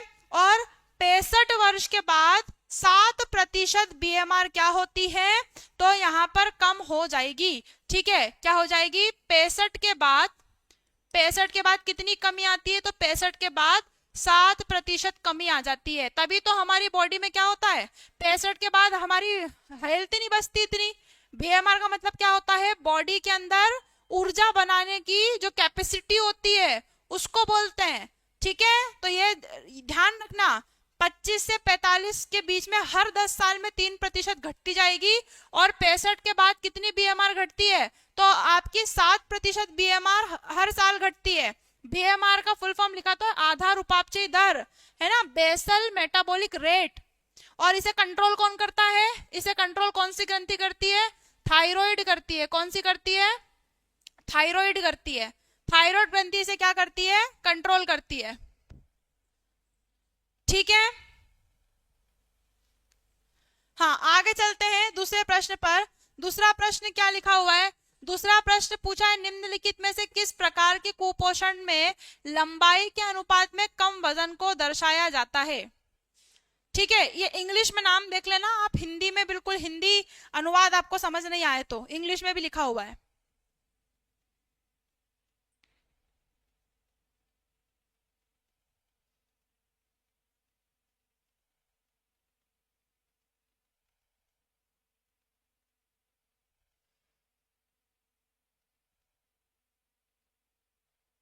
चलो, फीटस में बनने वाली पहली हड्डी कौन सी है। अरे तो बहुत सिंपल सी बात है, फीटस में सबसे पहले ब्रेन का निर्माण होता है और स्पाइनल कॉर्ड का, तो उससे प्रोटेक्शन के लिए रीढ़ की हड्डी। तो सबसे पहले भ्रूण के अंदर जो हड्डी दिखाई देती है वो रीढ़ की, सबसे पहले जो ग्रंथि दिखाई देती है वो थायराइड हो जाएगी, सीधी सी बात है। ठीक है, चलो, और जितने भी स्टूडेंट लाइव, एक बार वीडियो को लाइक कर दो। चलो, करेक्ट आंसर क्या हो जाएगा इसका, देखो वेस्टिंग। वेस्टिंग का मतलब क्या होता है कि आपको क्या हो रहा है, आपका ना क्या है, लंबाई के अकॉर्डिंग क्या है, वजन कम, क्या कहलाता है यहाँ पे, वास्टिंग कहलाता है। और स्टंटिंग हम किसे बोलेंगे, अगर मान लो बच्चे की क्या है, लंबाई कम है, क्या है, बच्चे की उम्र के साथ लंबाई कम हो, जब उम्र के साथ क्या हो, बच्चे की लंबाई कम हो, लंबाई क्या हो, कम हो। जैसे कि बच्चा क्या हुआ, बच्चा पैदा होने पर नवजात की अगर लंबाई क्या है, अगर नवजात की जो लंबाई है वो पैदा होने पे 45 सेंटीमीटर से क्या है, 45 सेंटीमीटर से कम है, तो इस कैटेगरी में हम बोलेंगे कि वो क्या है, बच्चा बोना है। बच्चा कैसा है, बोनापन, नाटापन जिसे बोलते हैं, तो वो क्या हो जाएगा आपका बच्चा, अगर जन्म के समय कितना कम है, अगर 45 सेंटीमीटर से कम है तो वो बोनेपन में आता है। ठीक है, चलो दूसरे प्रश्न पे चले। दूसरा प्रश्न देखते हैं, दूसरा प्रश्न क्या है हमारा, हाँ अच्छा ये मैं एक बार समझा दूं, आप लोगों को गोमेज वर्गीकरण समझ नहीं आता, मैं समझा देती हूँ। सुनो, ध्यान से सुनो, 2 मिनट शांति से बैठो और सुनो मैं क्या बोल रही हूँ, सुनना। क्या बोला उसने, गोमेज वर्गीकरण क्या होता है, देखो गोमेज वर्गीकरण के अनुसार क्या है, सीधी सी बात सुनना, एक फॉर्मूला होता है, एक फॉर्मूला होता है। फॉर्मूला क्या होता है, आपको यहाँ पे बच्चे का वजन रखना होता है, यहाँ पर आपको स्वस्थ वजन रखना होता है। ठीक है, आपको यहाँ पे उस बच्चे का वजन रखना है जो कुपोषित है, क्या है, जो कुपोषित है, सीधी सी बात है, उसका वजन रखना है जो कुपोषित है। इन दोनों की आयु समान होनी चाहिए, आयु क्या होनी चाहिए, इन दोनों की समान होनी चाहिए। आ रही बात समझ में, गोमेज वर्गीकरण क्या है, सुन लो क्या है गोमेज वर्गीकरण। हाँ, इसका आंसर भाई 60 होगा, पर सुन तो लो, सुनो। गोमेज वर्गीकरण ऐसा होता है कि एक फॉर्मूला दिया है गोमेज के द्वारा, जिसमें आपको बच्चे, जो कुपोषित बच्चा है उसका वजन, और दोनों उसी की एज का एक बच्चा जो स्वस्थ वजन वाला बच्चा है उसका यहाँ पे आपको रखना होता है। फॉर एग्जाम्पल कैसे, देखो अगर कोई बच्चे का वजन कितना है 2000, मतलब एक बच्चा क्या हुआ, अभी पैदा हुए, 2 बच्चे पैदा हुए, अभी मेरे सामने पैदा हुए, नवजात है, दोनों ही नवजात हैं, और एक बच्चे का वजन 2000 है और नवजात का हेल्दी वजन हम कितना मान लेते हैं, तो भाई 3000 मान लेते हैं। ठीक है, गुणा में क्या आ जाएगा 100, दोनों ही नवजात है, एक बच्चे का वजन कुपोषित वाला 2000 है और स्वस्थ बच्चे का कितना है 3000 है। आ रही बात समझ में, काट दो इसको, 1 0 से 1 0 उड़ा, 1 0 से 1 0 उड़ा, ये 1 0 से 1 0 उड़ा दिया, बचा कितना हमारे पास, तो हमारे पास बचा 200/3। अब 3 से काटो, तो देखो 3 छंग 18, फिर 2 बचा, फिर देखो 3 छंग 18, अब फिर 2 बचा, अब दशमलव लग जाएगा, मतलब आपका आंसर कितना आ रहा है, तो आंसर आ रहा है यहाँ पे 66%। तो आपके दिमाग में आज तक जो भ्रांति थी ना कि परसेंटेज कहां से लाए हमें ये तो समझ में आ रहा है, पर परसेंटेज कहां से लाए, आ रही बात समझ में?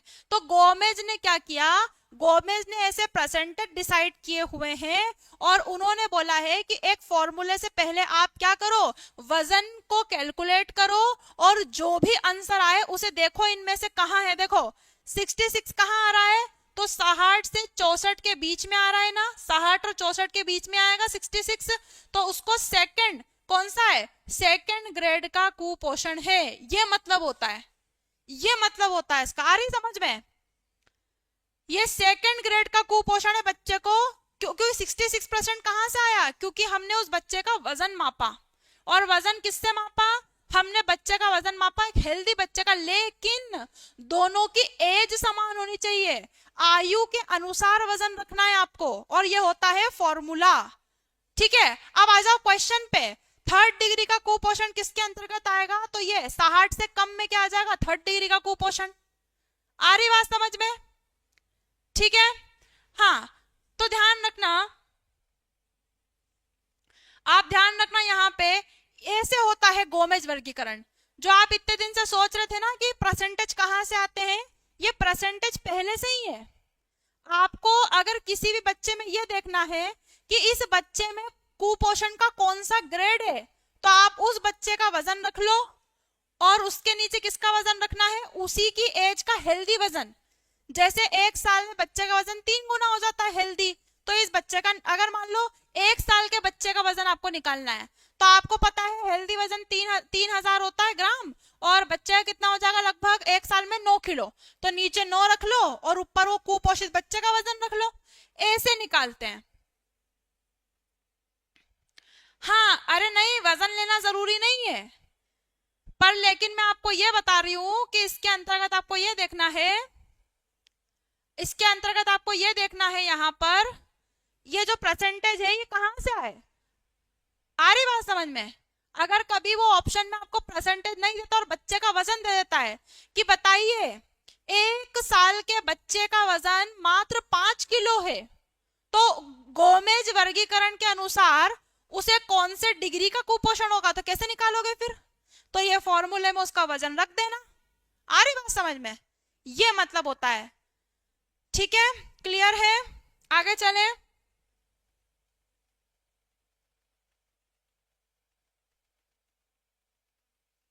हाँ, वेलकम भी मैं समझा दूंगी, अभी आगे चलते हम।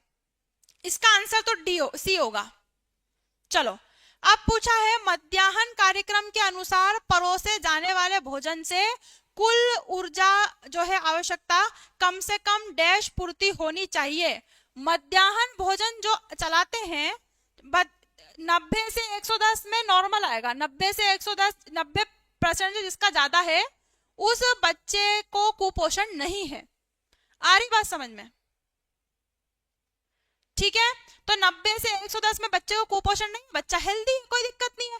90 से कम में फर्स्ट डिग्री का कुपोषण है, उसके बाद 60 से 75 में सेकंड डिग्री का कुपोषण है, और 60% से कम बच्चा थर्ड डिग्री का कुपोषण है बच्चे में। ठीक है,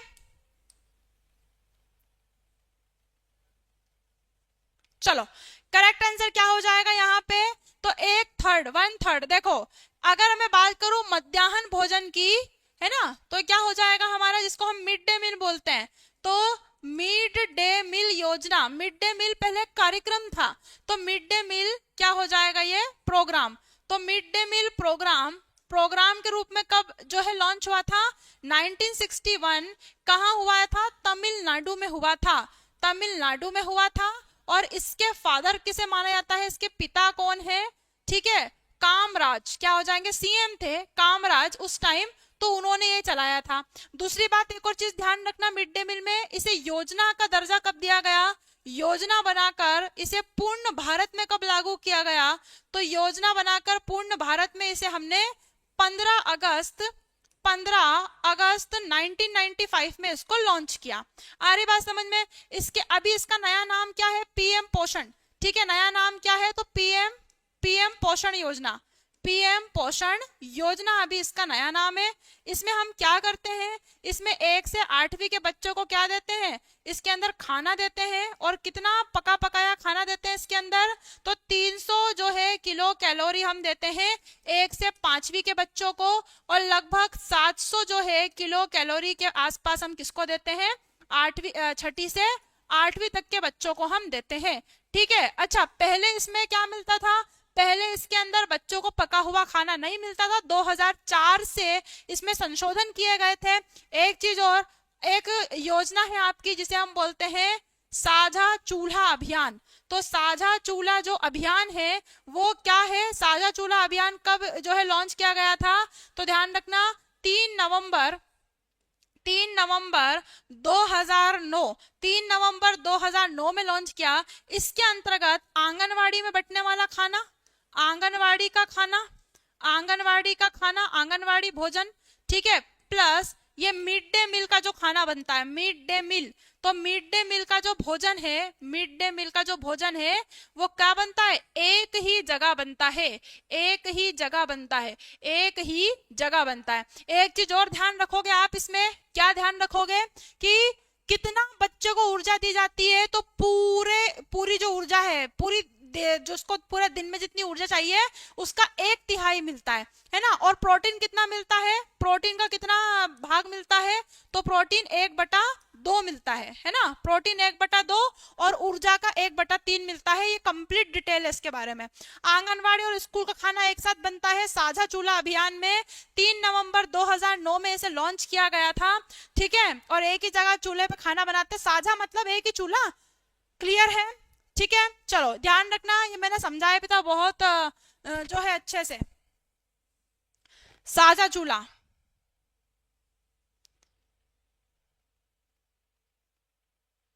ठीक है।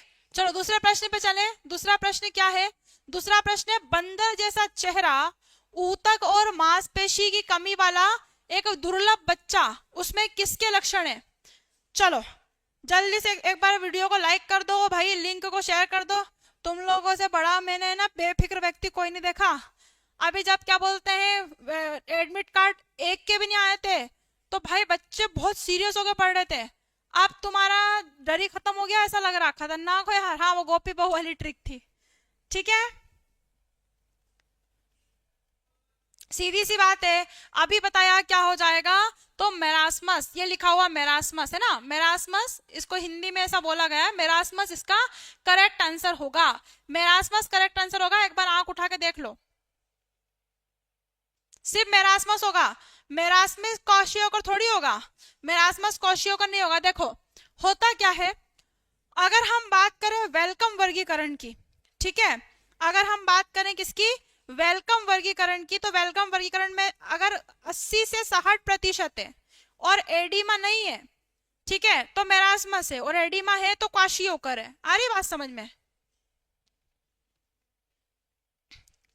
हाँ, सी आंसर होगा। देखो बंदर के समान चेहरा, ऊतकों का क्षरण, मांसपेशी की कमी, ये सब क्या है, दुर्लभ बच्चा क्या हो जाएगा उसको, मेरास्मस। और मेरास्मस का मतलब क्या होता है, वास्टिंग होता है। वास्टिंग का मतलब क्या हो जाएगा, वास्टिंग का मतलब हो जाएगा उसकी उम्र के अनुसार, आयु के अनुसार कम वजन मेरास्मस का क्या है, लक्षण है, ठीक है। तो मेरास्मस का क्या हो जाएगा, लक्षण। मेरास्मस को आप क्या बोल सकते हो, वेस्टिंग के नाम से भी जानते हो, ठीक है। चलो दूसरे प्रश्न पे चलते हैं। दूसरा प्रश्न क्या है, दूसरा प्रश्न देखें। दूसरा प्रश्न क्या हो जाएगा, यहां पूछा है फ्लैग साइन एक नैदानिक विशेषता है जो कि निम्न में देखी जाती है। देखो फ्लैग साइन का मतलब क्या होता है, फ्लैग साइन का मतलब बालों का रंग उड़ना। फ्लैग साइन में क्या होता है, फ्लैग साइन में बालों का कलर, बालों का रंग क्या पड़ता है, धुंधला पड़ता है, धुंधला, ठीक है। और नाखून पे निशान, नाखून पर निशान भी पड़ते हैं, नाखून पर क्या पड़ते हैं, निशान। जैसे ये नाखून है तो इस पे ऐसा निशान पड़ जाएगा। नाखून क्यों होता है ये, तो ये होता है प्रोटीन की कमी से, प्रोटीन की कमी से। इसीलिए मेरास्मस का एक नाम क्या है, लाल बालों वाला बच्चा, लाल बालों वाला बच्चा भी हम इसे कहते हैं, लाल बालों वाला बच्चा किसकी विशेषता है? यहाँ पे क्वाशियोकर की विशेषता है। साथ में और क्या होता है इसमें? तो उसके लीवर पर फैट आता है। लीवर पर क्या जमने लगता है? वसा। तो लीवर पर क्या जमने लगती है? वसा। लीवर बड़ा हो जाता है बच्चे का। तो ये सब क्या है? ये फ्लैक्स साइन है। ये सब क्या है? Flax seed. अच्छा, एक चीज अलग कर लो, पिजन चेस्ट पूछे, पिजन चेस्ट, तो पिजन चेस्ट किसकी विशेषता है? वो रिकेट्स की है। किसकी है? रिकेट्स की। जेनुवेरम जेनुवल्गम किसकी है? तो जेनुवेरम प्लस जेनुवल्गम भी किस में आएगा? जेनुवल्गम किस में आएगा? वो भी किस में आएगा? वो भी रिकेट्स में आएगा। आ रही बात समझ में क्या बोलना चाह रही हूं मैं? ठीक है। तो अगर वो फ्लेक्स साइन पूछता है, लीवर का बड़ा होना पूछता है, शरीर पे सूजन पूछता है, तो क्वाशियोकर। बंदर जैसा चेहरा, मांसपेशी का टूटना, हड्डियों का दिखना, मेरास्मस। और पिजन चेस्ट, पिजन चेस्ट और जेनुवेरम जेनुवल्गम किसमें होता है? वो रिकेट्स की विशेषता है। मैंने तीनों अलग अलग लिख दिए हैं दादा, इसलिए ही। ठीक है, चलो दूसरे प्रश्न पे चलें। दूसरा प्रश्न, और दूसरा प्रश्न, हाँ, महिला सुपरवाइजर में ऑफर है ना, आपको प्रिपेयर करना हो तो आप कर सकते हैं। देखो ये रहा, मूल रूप से रेड बॉय का अर्थ क्या है? बताओ, रेड बॉय किसे किसमें कहा जाता है? आई गया क्वेश्चन, जल्दी से बता दो। अरे वो नाखून पे निशानी, तुम जिस निशान का समझ रहे हो वो नहीं, पीले पीले निशान पड़ जाते हैं, वो होता है मेरास्मस। एक वाशी होकर तुम्हारे ना, बहुत सारे लोगों को रहते नाखून पे निशान, तो तुमको क्या वो हो जाएगा? क्वाशी होकर हो जाएगा? कैसी बातें कर रहे हो? स्वास्थ्य हो तुम, मत टेंशन लो।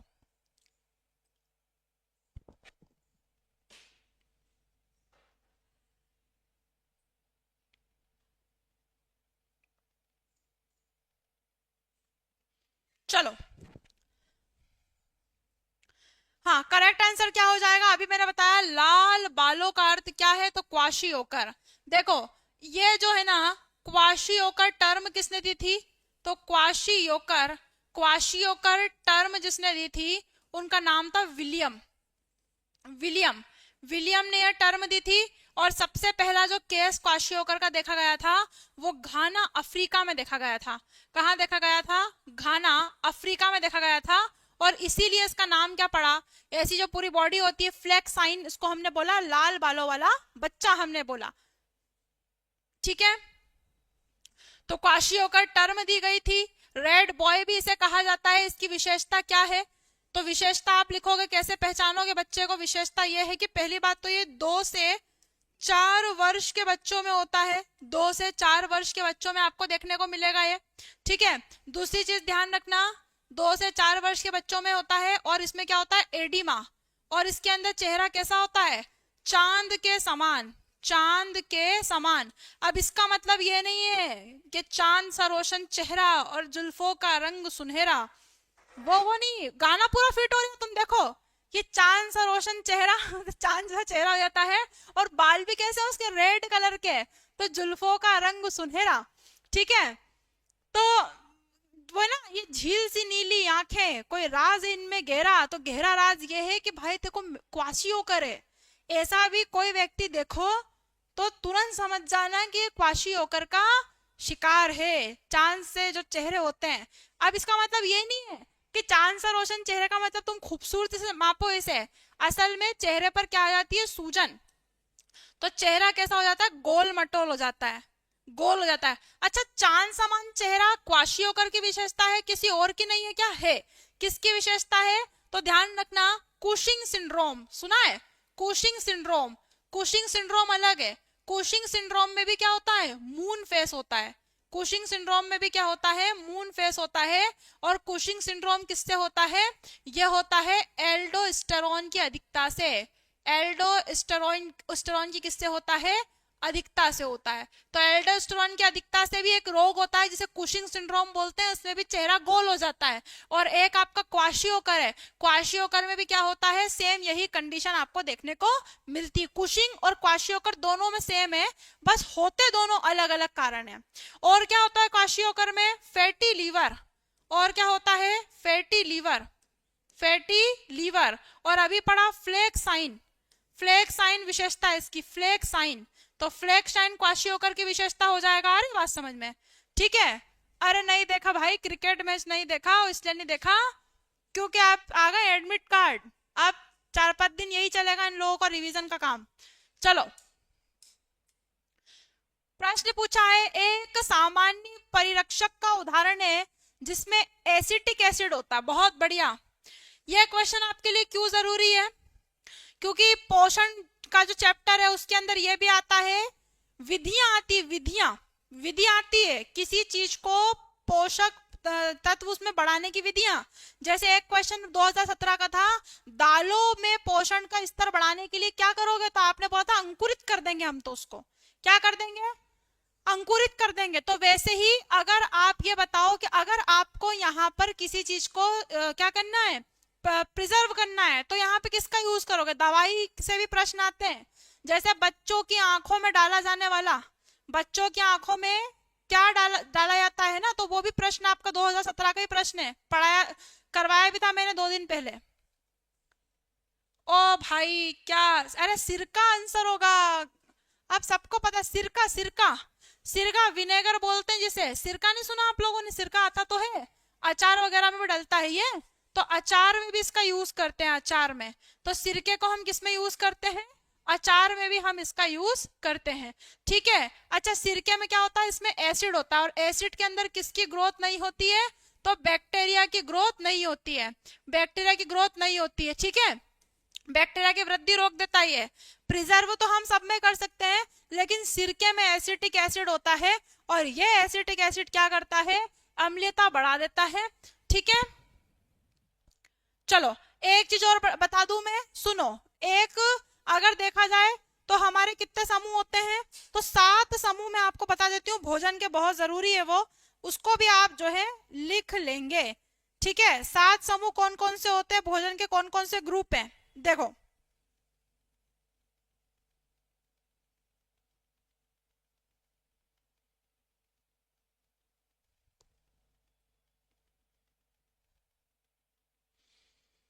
ठीक है, 7 समूह में भोजन के बता रही हूँ, उसको लिखना। कहाँ बताऊं? यही लिख देती हूँ, सुनना। पहला समूह कौन सा है भोजन का? भोजन के समूह। तो भोजन समूह कौन कौन से हैं? देखो, भोजन के समूह कौन से हैं? तो पहला तो हो जाएगा आपका फल, है ना, फल, जिसमें आपको क्या मिलेगा? विटामिन ए मिलेगा और ई मिलेगा। ठीक है। दूसरा हो जाएगा हरी सब्जी, हरी सब्जी भोजन के समूह है ये, हरी सब्जी। स्वस्थ रहने के लिए हमें क्या चाहिए? स्वस्थ रहने के लिए हमें 7 समूह चाहिए भोजन के, जिसमें पहला फल है जिसे विटामिन मिलते हैं, फिर हरी सब्जी, आयरन वगैरह हो जाएगा। तीसरा हो जाएगा दूध के उत्पाद, क्या हो जाएगा? दूध के उत्पाद। चौथा कौन सा समूह है हमारा? तो चौथा हो जाएगा मांस मच्छी, है ना, मांस मछली, ये चौथा समूह है। पांचवा समूह कौन सा हो जाएगा हमारा? अनाज, है ना, क्या हो जाएगा? अनाज। तो 5वें समूह से क्या मिलता है आपको? अनाज मिलता है। ठीक है, 5वां समूह कौन सा है? अनाज का मिल जाएगा आपको। ठीक है, उसके बाद बात करते हैं, दूध हो गया। ठीक है, और जैसे कि आपका अनाज खाद्यान्न हो गई। ठीक है, उसके अलावा कौन सा हो जाएगा? तो ये भी मैंने लिखवा दिया, शर्करा वाली भी लिखवा दिया। ठीक है, खाद्यान्न भी लिखा दिया। उसके अलावा वसा के स्रोत क्या हो जाएंगे? तो तेल वगैरह हो जाएगा। ठीक है,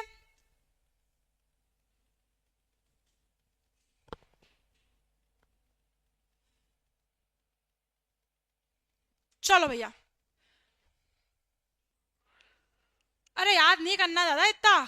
ठीक है, हाँ, छठा कौन सा हो जाएगा? तो वसा, वसा प्राप्त किससे होती है? तेल से, तेल वगैरह जो होते हैं। और 7वां कौन सा हो जाएगा? तो जड़, मूल और कंद। तो भोजन के कितने समूह हैं? भोजन के खाने की दृष्टि से 7 समूह है भोजन के। आ रही बात समझ में? हाँ, मैंने देख लिया है वो तो कितने समूह हैं? 7 समूह कौन से हैं? फल, हरी सब्जी, दूध के उत्पाद, मांस मछली, और इसी में आ जाएगा दाल सोयाबीन, है ना, प्रोटीन वाले, कार्बोहाइड्रेट वाले, वसा वाले, और जड़ मूल और कंद। ऐसे 7 अनाज है हमारे पास, 7 समूह है हमारे पास। ठीक है, तो 7 समूह में ध्यान रखना, मैंने लिखवा दिया, किसी ने बोला भी था 7 समूह लिखवा देना, तो वही लिखवा दिया यहाँ पर। ठीक है, चलो दूसरा प्रश्न क्या है? कोलेस्ट्रॉल कम करने के लिए कौन से विटामिन का यूज करते हैं? हाँ भैया, मेरे नाम से जिसकी भी आईडी है मैंने देख लिया, वो मैं खाया करूं, मैं तो खाती हूँ।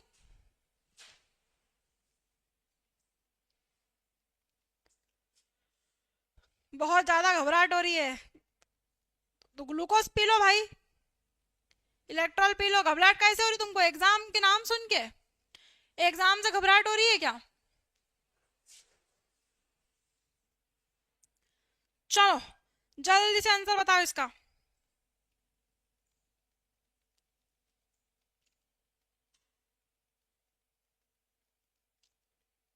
ठीक है, करेक्ट आंसर क्या हो जाएगा? सी लगा रहे हैं, हाँ नियासिन।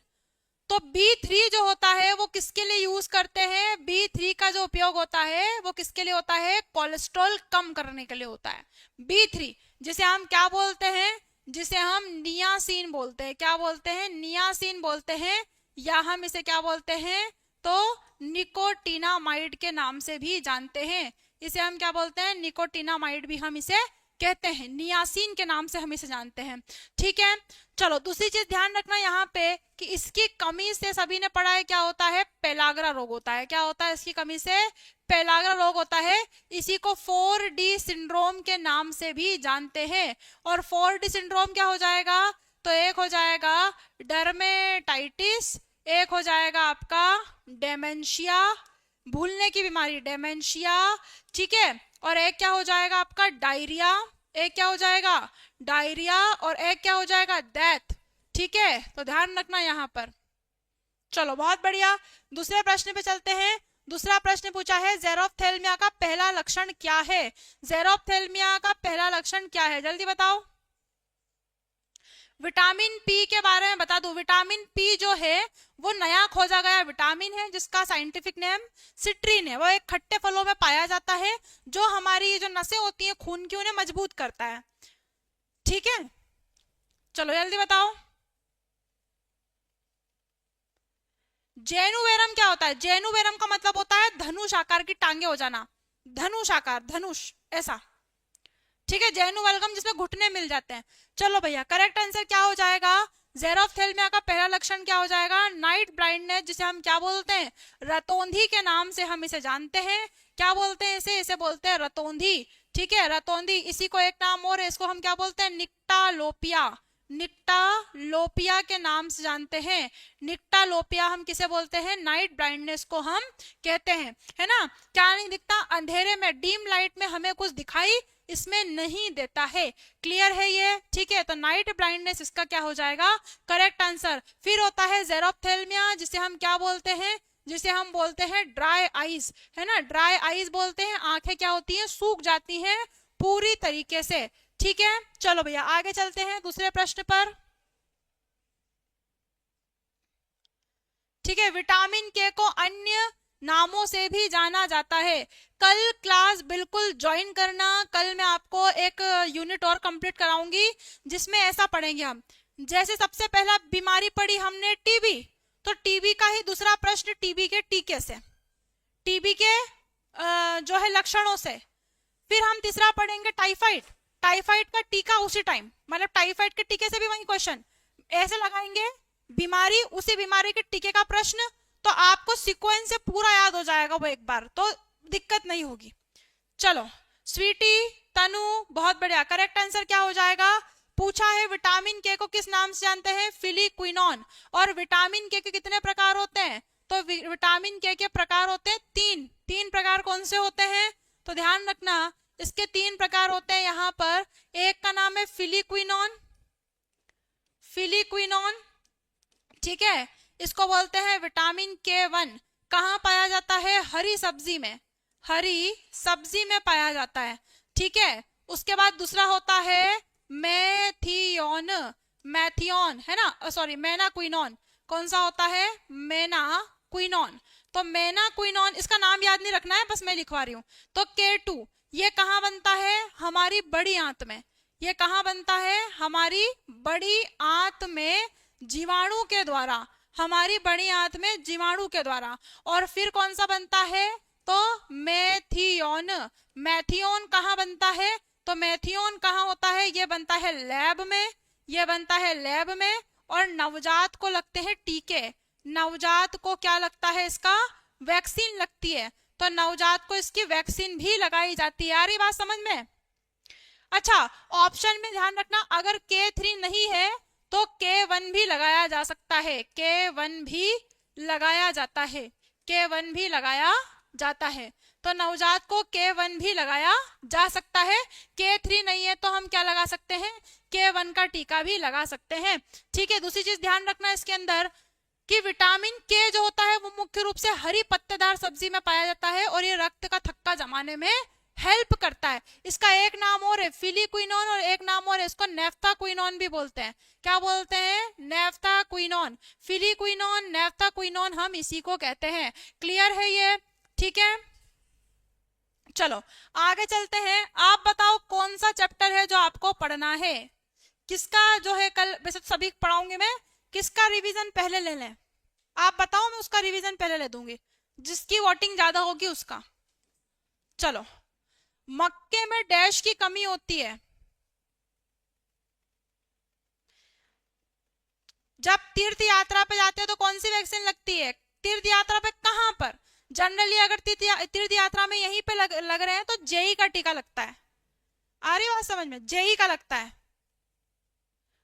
तो पोषण तो चल ही रहा है, ICMR, ICMR vaccination, ICMR vaccination और आईसीएमआर ही चल रहा है सब में। ठीक है, 7 बजे से लगती है क्लास। चलो एक बार वीडियो लाइक कर दो। करेक्ट आंसर क्या होगा, मक्का, मक्के में किसकी कमी होती है, तो मक्के में ट्रेप्टोफेन की कमी होती है, अभी बताया था। और मक्का जो खाता है, मक्का खाने वाले को पेलाग्रा रोग होता है। अब देखो कितनी गलत इंफॉर्मेशन है कि मक्का खाने वाले को पेलाग्रा रोग होता है, ऐसा बुक बोलती है, लेकिन इसका वास्तविक अर्थ यह है कि सिर्फ मक्का खाने वाले को होता है, सिर्फ सिर्फ मक्का खाने वालों को, सिर्फ मक्का खाने वालों को होता है। क्या बोला मैंने, सिर्फ मक्का खाने वाले को। ऐसे लोग जो अपनी डाइट में केवल मक्का ही ज्यादा खाते हैं, मक्के की रोटी ही, गेहूं तो खाते ही नहीं, मक्के की रोटी खाते हैं, तो कुछ समय बाद उन्हें क्या हो जाता है, पेलाग्र रोग हो जाता है। और एक चीज समझो, शराबियों में किसकी कमी होती है, तो शराबियों में B1 की कमी होती है, B1 की कमी। और सिगरेट पीने वालों में किसकी कमी होती है, तो स्मोकिंग जो करता है, स्मोकिंग जो करते हैं उनमें किसकी कमी होती है, विटामिन सी की कमी होती है।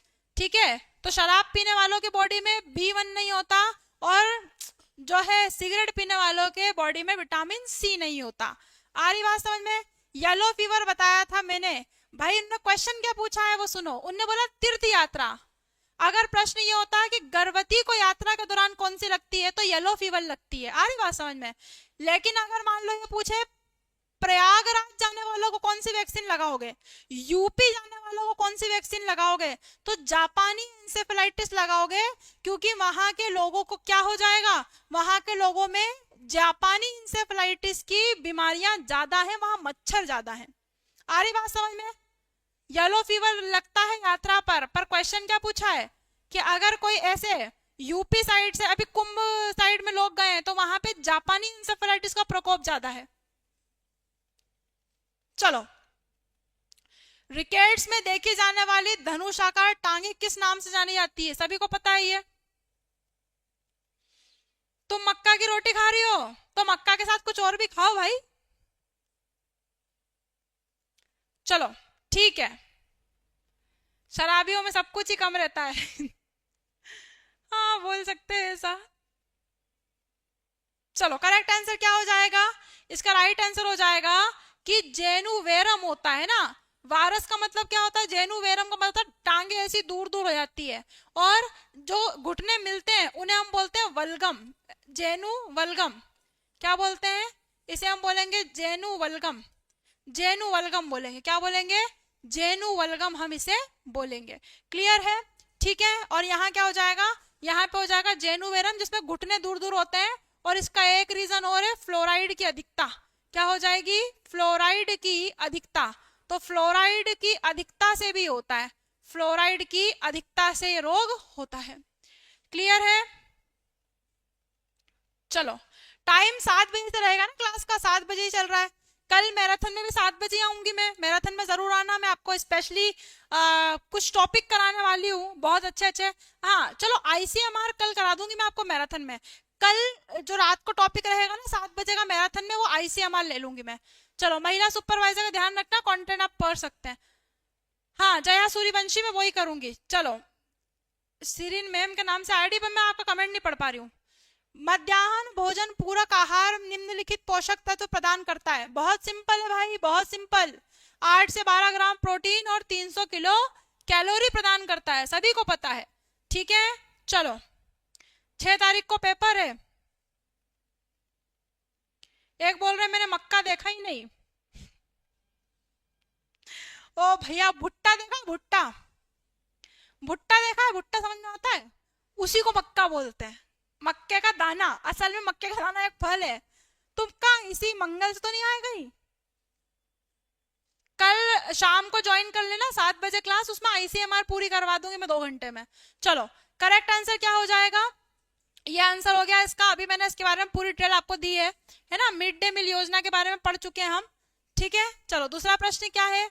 दूसरा प्रश्न है, 6 वर्ष से कम उम्र के बच्चों में अंधेपन के नियंत्रण को दूर करने के लिए विटामिन ए की कितनी खुराक दी जाती है? जल्दी बताओ। अब तुम में से मुझे कौन बताएगा? हाँ, ये मुझे बताओ कि पोलियो की 2 ड्रॉप पे कितनी बूंदे होती है? अरे यार, तो पता है ना, 2 बूंदी होती, बता दोगे? कोई अच्छा क्वेश्चन पूछना पड़ेगा तो तुम बता दोगे। मुंह में अल्सर की वजह क्या है? पेट की गर्मी। चलो, हाँ 2 लाख इंटरनेशनल यूनिट, ये तो तुम बता दोगे यार। बूंद वाला प्रश्न पूछना पड़ेगा। चलो, तो आंसर क्या हो जाएगा यहाँ पे? इसका आंसर हो जाएगा 2 लाख इंटरनेशनल। देखो, सिर्फ 9 मंथ का जो बच्चा होता है ना, उस 9 मंथ को ही 1 लाख जो है इंटरनेशनल यूनिट हम देते हैं। बाकी फिर 1 साल का अगर बच्चा हो गया, 1 साल का, 1 साल से 6 तक का बच्चा है, तो हम कितनी देंगे फिर उसे? 2 लाख देंगे, 2 लाख यूनिट देंगे। भारत में अंधपन का कारण क्या है? हमारे वहां अंधेपन का कारण क्या हो जाएगा? अंधापन हमारे वहां क्या हो जाएगा? मोतियाबिंद। तो मोतियाबिंद सबसे बड़ी प्रॉब्लम है भारत में अंधेपन की। ठीक है, क्लियर कर लेना इसको। अच्छा, एक चीज, अरे अब भारत में अंधेपन का कारण मोबाइल है। निम्नलिखित में से कौन सा विटामिन ए का पूर्ववर्ती, मतलब विटामिन ए के बनने से पहले रहता है? वो जल्दी बताओ। बहुत बढ़िया, 6 मंथ नहीं, वो 6 साल लिखा था। पढ़ तो लो पहले पूरा सही से। रानू, रिंकू, किरण, बहुत बढ़िया। करेक्ट आंसर क्या हो जाएगा?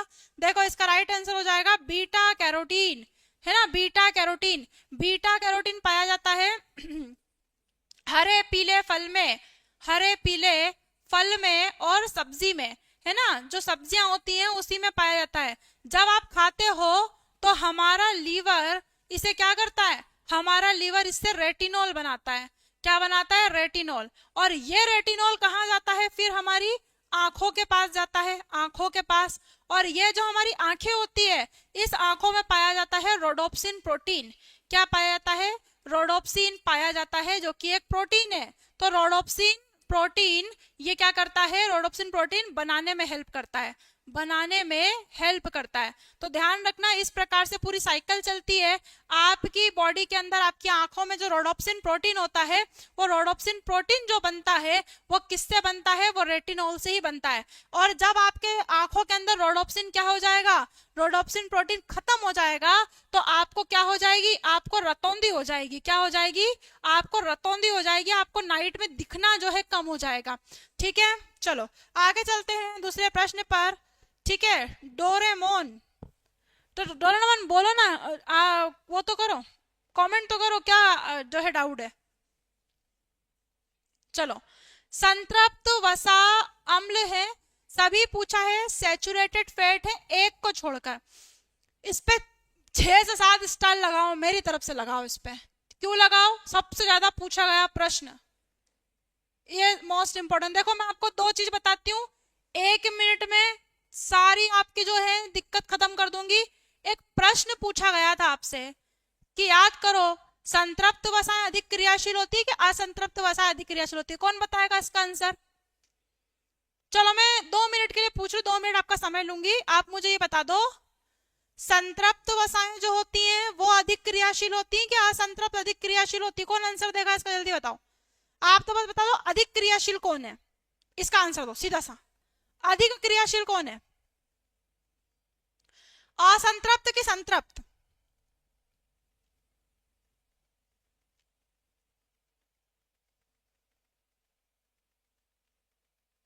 असंतृप्त अधिक क्रियाशील है, एक बोल रहे हैं संतृप्त। देखो कितनी गलतफहमी तुम लोगों की। देखो इधर सुनो, अब 2 मिनट सुनो और मैं बता दूं इसका आंसर ओलिक होगा। ठीक है, इसका आंसर ओलिक होगा। अब सुनो मेरी बात, यहां पे मैं इसकी कुछ फैक्ट लिख रही हूं। संतृप्त जो होती है ना, संतृप्त वसा, और एक तरफ लिखूंगी मैं असंतृप्त वसा। इसको दिमाग में छाप लेना, इसके बाद पढ़ना नहीं पड़ेगा। संतृप्त वसा में क्या होता है, एकल बंद होता है, एकल बंद होता है, और इसमें 2 से 3 बंद होते हैं। सुनना, ये कम क्रियाशील होती है, कम क्रियाशील होती है, ठीक है, और ये अधिक क्रियाशील होती है। असंतृप्त अधिक क्रियाशील होती है, अधिक क्रियाशील। अब आप सोचोगे कि अधिक क्रियाशील कैसे होगी, इसके पास तो 2 बंद है। अरे बंद से मतलब थोड़ी है, बंद से प्रश्न नहीं पूछा है। ये जो संतृप्त वसा होती है ना, इसमें जो कार्बन होता है वो हर तरफ से बिजी होता है, मतलब कार्बन पूरी तरीके से हाइड्रोजन से जुड़ा होता है हर तरफ से। लेकिन असंतृप्त वसाएं क्या है, असंतृप्त वसाएं आप उन्हें बोलोगे जिसमें कहीं ना कहीं कोई कमी हो, और जब इसमें क्या होती है, इसके अंदर कुछ कमी होती है, असंतृप्त है, इसी कारण से ये फटाफट से क्या कर लेती है, क्रिया कर लेती है, अधिक क्रियाशील ये है। आ रही बात समझ में? संतृप्त वसाएं कैसी होती है, ठोस, ये ठोस होती हैं, ठीक है, और ये किसमें होती है, ये ऑयल फॉर्म में होती है, ये ऑयल फॉर्म में होती है। इनमें अनावश्यक अनावश्यक वसीय अम्ल होते हैं, वसीय अम्ल होते हैं। अब वसीय अम्लों के उदाहरण कौन से हो जाएंगे अनावश्यक का? पहला हो जाएगा पाल्मिटिक, पाल्मिटिक अम्ल, यह अनावश्यक है। दूसरा हो जाएगा आपका स्टेरिक, स्टेरिक अम्ल, यह भी अनावश्यक है। तीसरा कौन सा हो जाएगा आपका, तो Lorik acid, Lorik acid, Lorik acid भी अनावश्यक है। लेकिन आवश्यक कौन से हैं, तो आवश्यक कौन से हो जाएंगे, आवश्यक में यहां हो जाएगा आपका ओलिक एसिड, ठीक है, लिनोलिनिक, और एक हो जाएगा लिनोलिक। इसे बोलते हैं, इसे क्या बोलते हैं, इसे बोलते हैं ओमेगा, ओमेगा 6, यह है ओमेगा, ओमेगा 3, और यह है ओमेगा, ओमेगा 9। आ रही बात समझ में? ये रहे तुम्हारे, ये आई अब बात समझ में, पूरे लिख दिए। ये अनावश्यक अमीनो एसिड है, सॉरी ये अनावश्यक वसीय अम्ल है, फैटी एसिड, ये तीनों आवश्यक हैं। तो देखो ओलिक तो मानेंगे ना, ओलिक तो सही आंसर है। संतृप्त वसा के अम्ल है, तो देखो संतृप्त वसाओं में क्या पाए जाते हैं, संतृप्त वसाओं में अनावश्यक वसीय अम्ल होते हैं, और ये 3 प्रकार के अनावश्यक वसीय अम्ल आपको मिलेंगे, किसमें मिलेगा, संतृप्त वसाओं में। आ रही बात समझ में?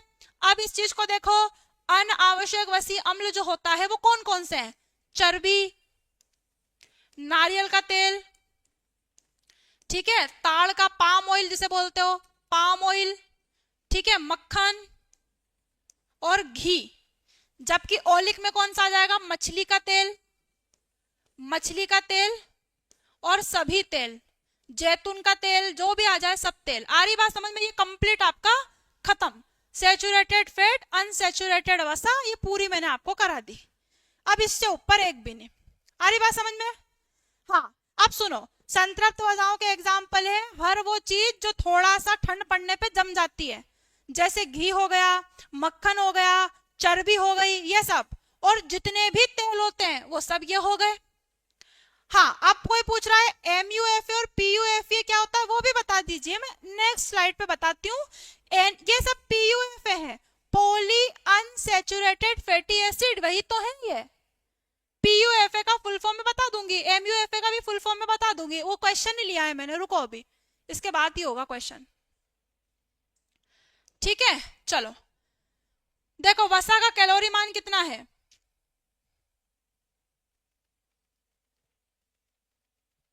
हाँ पीयूएफए और एमयूएफए क्या है सुनना, जो ओलिक एसिड है ना, देखो जो हमारे क्या होते हैं, जो आवश्यक वसीय अम्ल आप लोगों ने पढ़े, आवश्यक वसीय अम्ल, आवश्यक वसीय अम्ल में क्या होता है, आवश्यक वसीय अम्ल दो प्रकार के हो सकते हैं, एक होता है पीयूएफए और एक होता है एमयूएफए, ठीक है। इसका मतलब क्या होता है, इसका मतलब होता है मोनो अनसैचुरेटेड,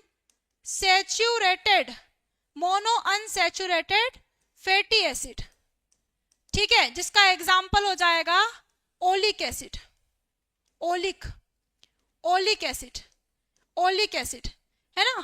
और पीयूएफए का क्या हो जाएगा, poly unsaturated fatty acid, fatty acid. और इसका एग्जाम्पल बाकी जो बचे हुए थे वो सब क्लियर है, अभी जो बताया वो क्लियर है सैचुरेटेड और अनसैचुरेटेड में।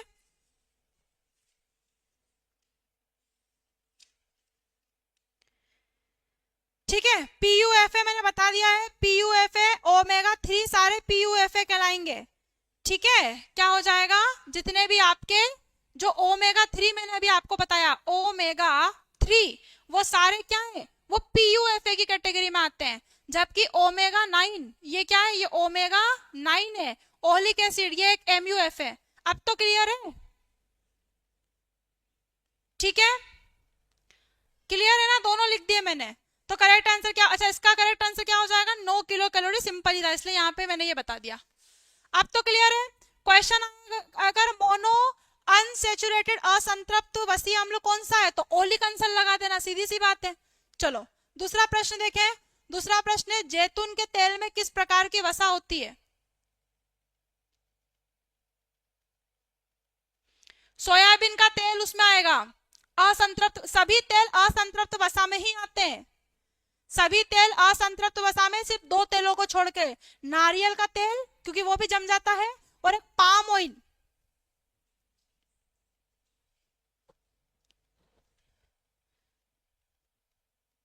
चलो करेक्ट आंसर क्या होगा, जैतून के तेल में किस प्रकार की वसा होती है, खुद बताओ अभी।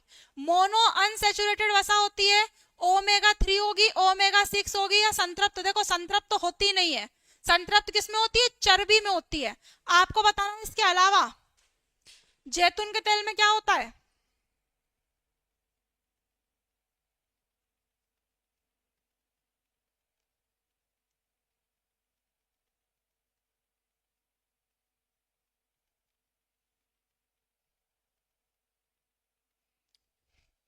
अब सब लग गए सैचुरेटेड लगाने में।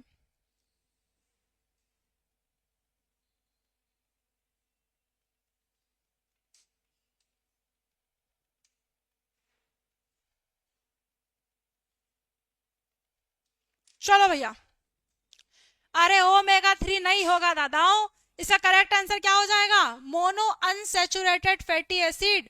और ये सबसे महंगा तेल है, ऑलिव ऑयल लिखा तो है, ऑलिव ऑयल सबसे महंगा, सबसे महंगा आता है, ये सबसे महंगा तेल है, बहुत कम यूज करते, खाना बनाने में महंगा इतना आता है, क्या कर सकते हैं, ठीक है। तो ध्यान रखना इसमें सबसे ज्यादा मोनो अनसैचुरेटेड होता है, मतलब ओमेगा क्या होता है इसमें, ओमेगा जो है 9 होता है, जिसे हम क्या बोलते हैं, ओलिक एसिड।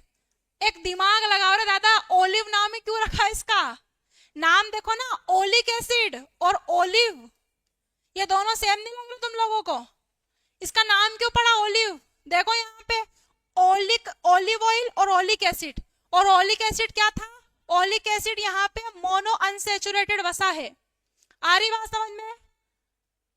चलो नाम ही उस पे पड़ा है उसका, ठीक है।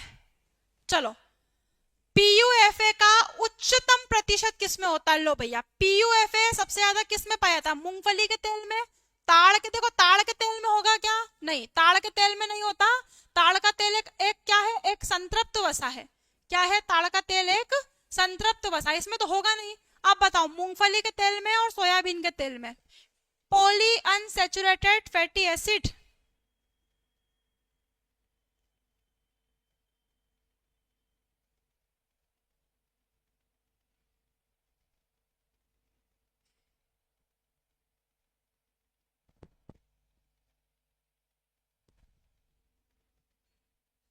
ठीक है, ओमेगा 3 किसमें होगा, जल्दी बताओ।